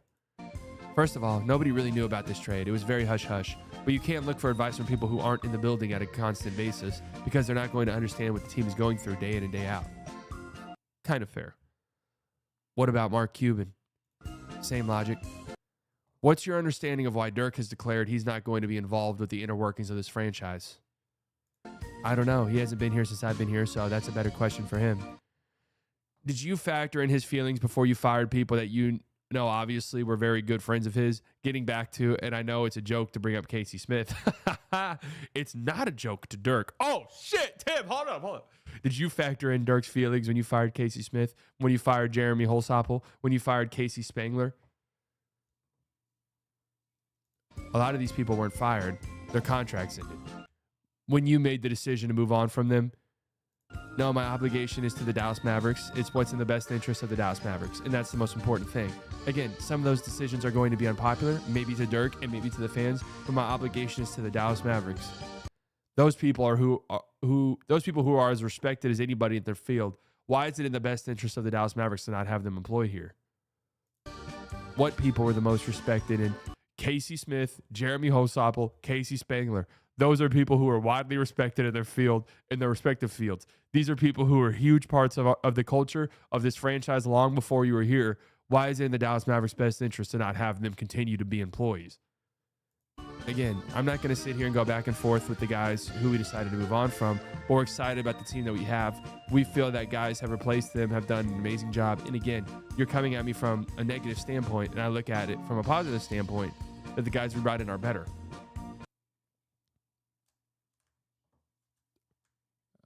Better how?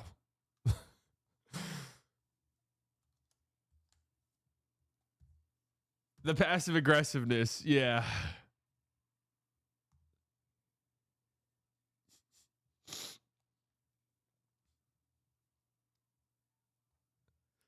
I mean, I don't know what you guys thought, like, Tim McMahon. I don't know why you guys thought Tim McMahon was just going to sit back and just be the puppet for this franchise. That's never how he's operated.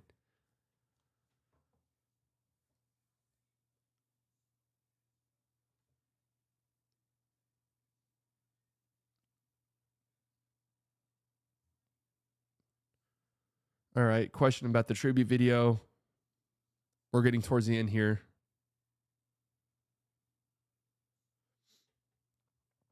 Just one more, Nico. He just said, this is a guy who meant so much to this franchise. What do you think is the fans' biggest misunderstanding of why this trade happened? I think the biggest misunderstanding of why this trade happened is that we feel that defense wins championships. And I think I know once we're able to put this team on the floor, we're going to compete for championships.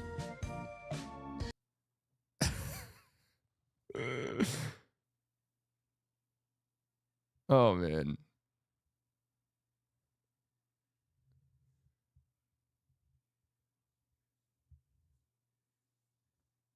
Oh, man. Defense wins championships. 2 quarters wins championships. In some ways, it could.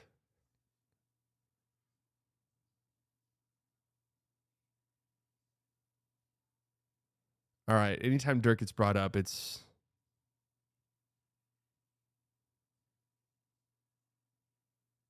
a lot of talk about the culture. I don't think I need to know the culture. I don't think it's important to know the culture. I don't think that's necessarily a terrible answer. Honestly, I don't.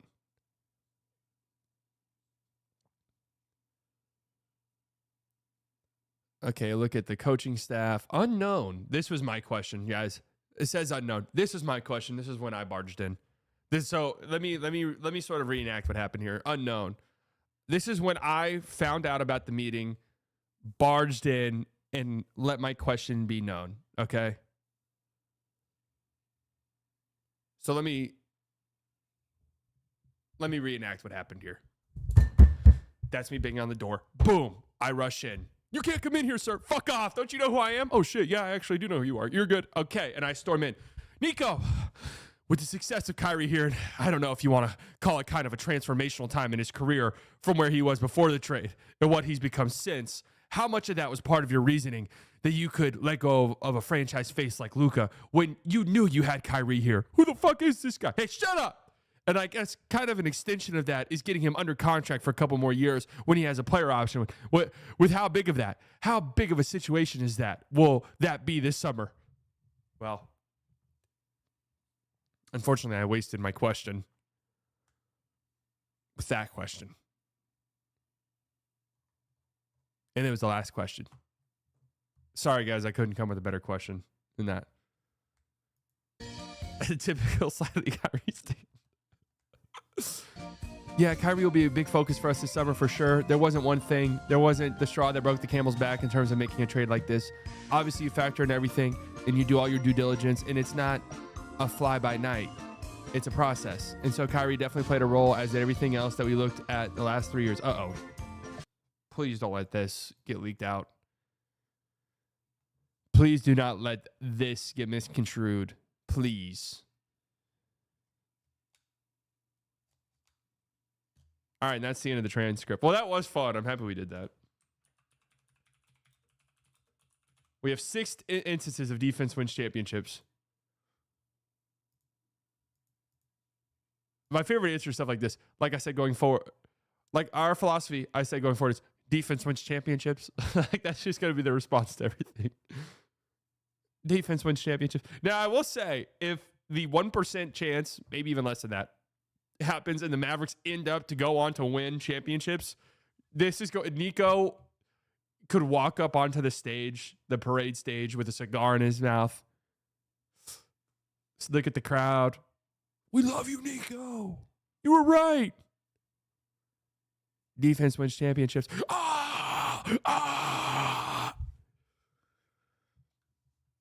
Now that's like 0.5%. He's just setting himself up for aura farming. Like that's it. He's setting himself up to aura farm.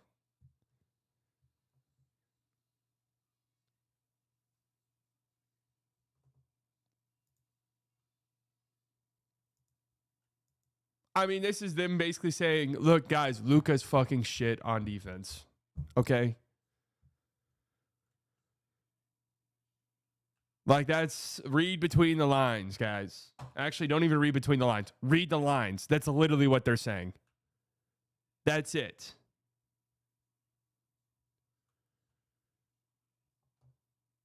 Yeah, that's true. We really didn't, like, this whole process, we haven't factored in.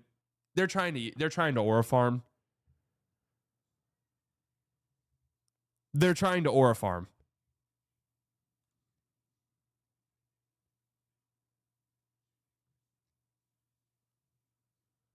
They lost Dirk. Well, Dirk hasn't been involved for a few years. I know that for sure.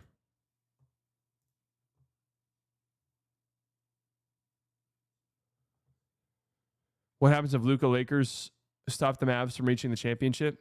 Chaos will ensue.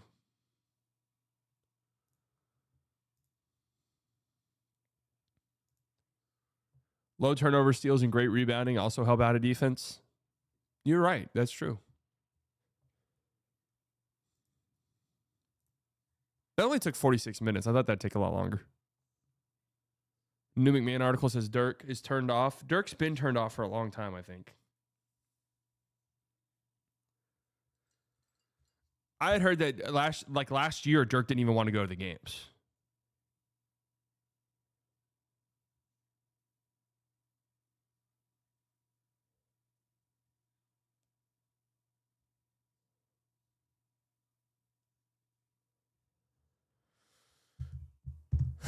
I don't know. That's just what someone told me.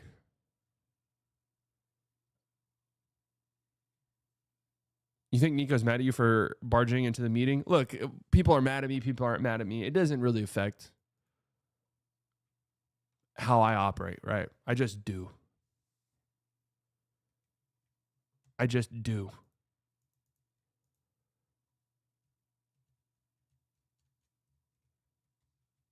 ESPN Tim's McMahon, Dirk is completely turned off by this franchise. More on that situation coming out once they're eliminated, probably Thursday morning.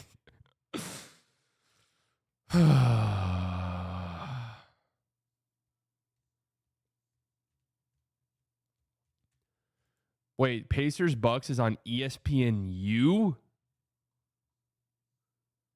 How do the Pacers Bucks have a game on ESPNU? What's going on there?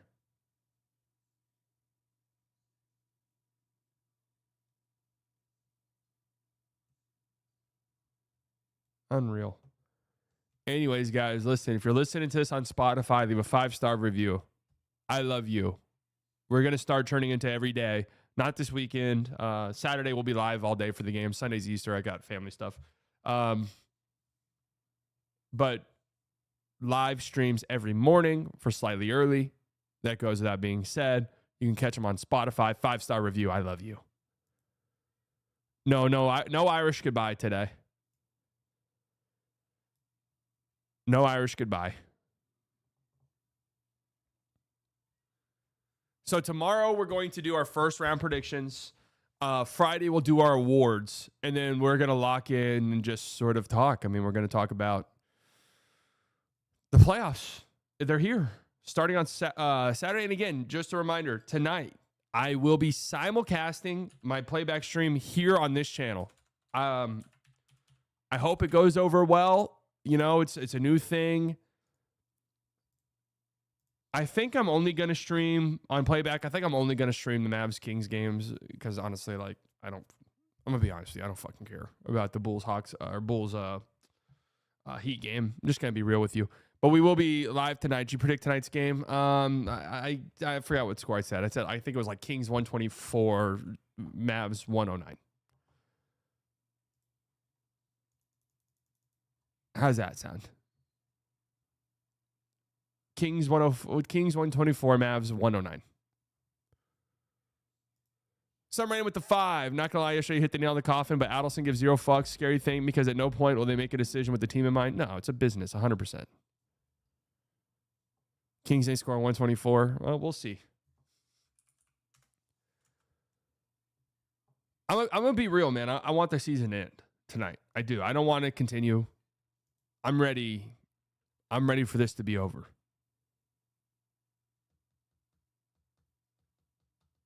I mean, am I wrong? Am I crazy? You guys think I'm like, it's fucked up that I think that?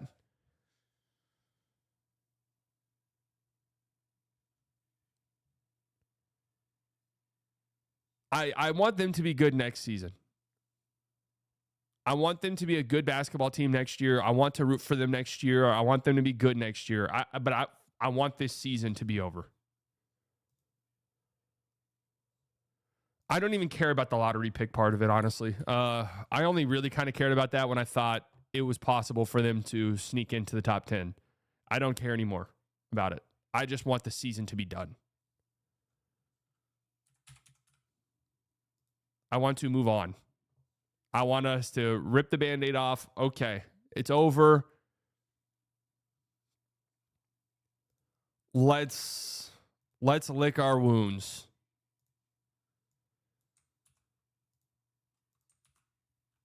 I want to get to the 8 seed. See, like, I'm going to be real, man. I don't want this team in the playoffs. They're going to get, I get last year we had the fun with the Thunder. They would get fucking steamrolled, man. They would get steamrolled by the Thunder. Steamrolled.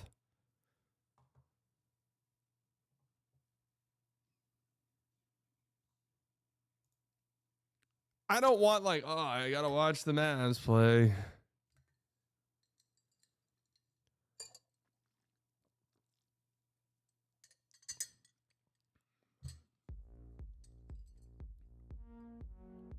Average age of the Thunder is 23, right? I think you're expecting too much perfection from them. Well, even if you don't think the Thunder are a team that like is realistically going to go all the way or whatever, they for sure beat the Mavs by a lot. Mike with the $2, is there any money cost to Adelson losing the fan base? Well, these are some of the richest people on the planet, and you have to understand that.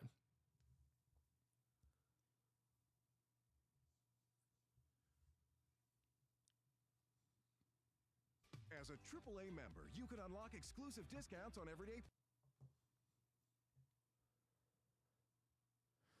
Hi. All right, guys. Again, we'll be live tonight here, simulcasting the stream. It will be a simulcast, so it's not going to be like old. Okay. I'm just prepping for inevitably when people who haven't been on a game stream for a year.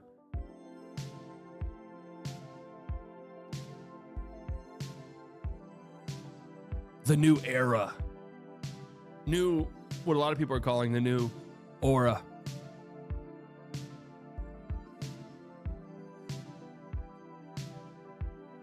What is that background from? I honestly don't even know. I've had it for so long. I think I just YouTubed like cyberpunk background or some shit. I honestly do not know.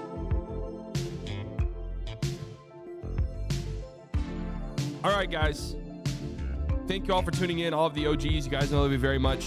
You guys could have spent your Wednesday afternoon anywhere in the world you decided to spend it here. New subscribers, I promise you guys will not regret it. Donations, members, you guys never have to do that. It helps you out tremendously. Makes me feel so good. You guys enjoy the rest of your day. I'll talk with you all tonight. We'll be live tomorrow morning to do our first round predictions. You guys enjoy the rest of your day. I love you all very much. Bye.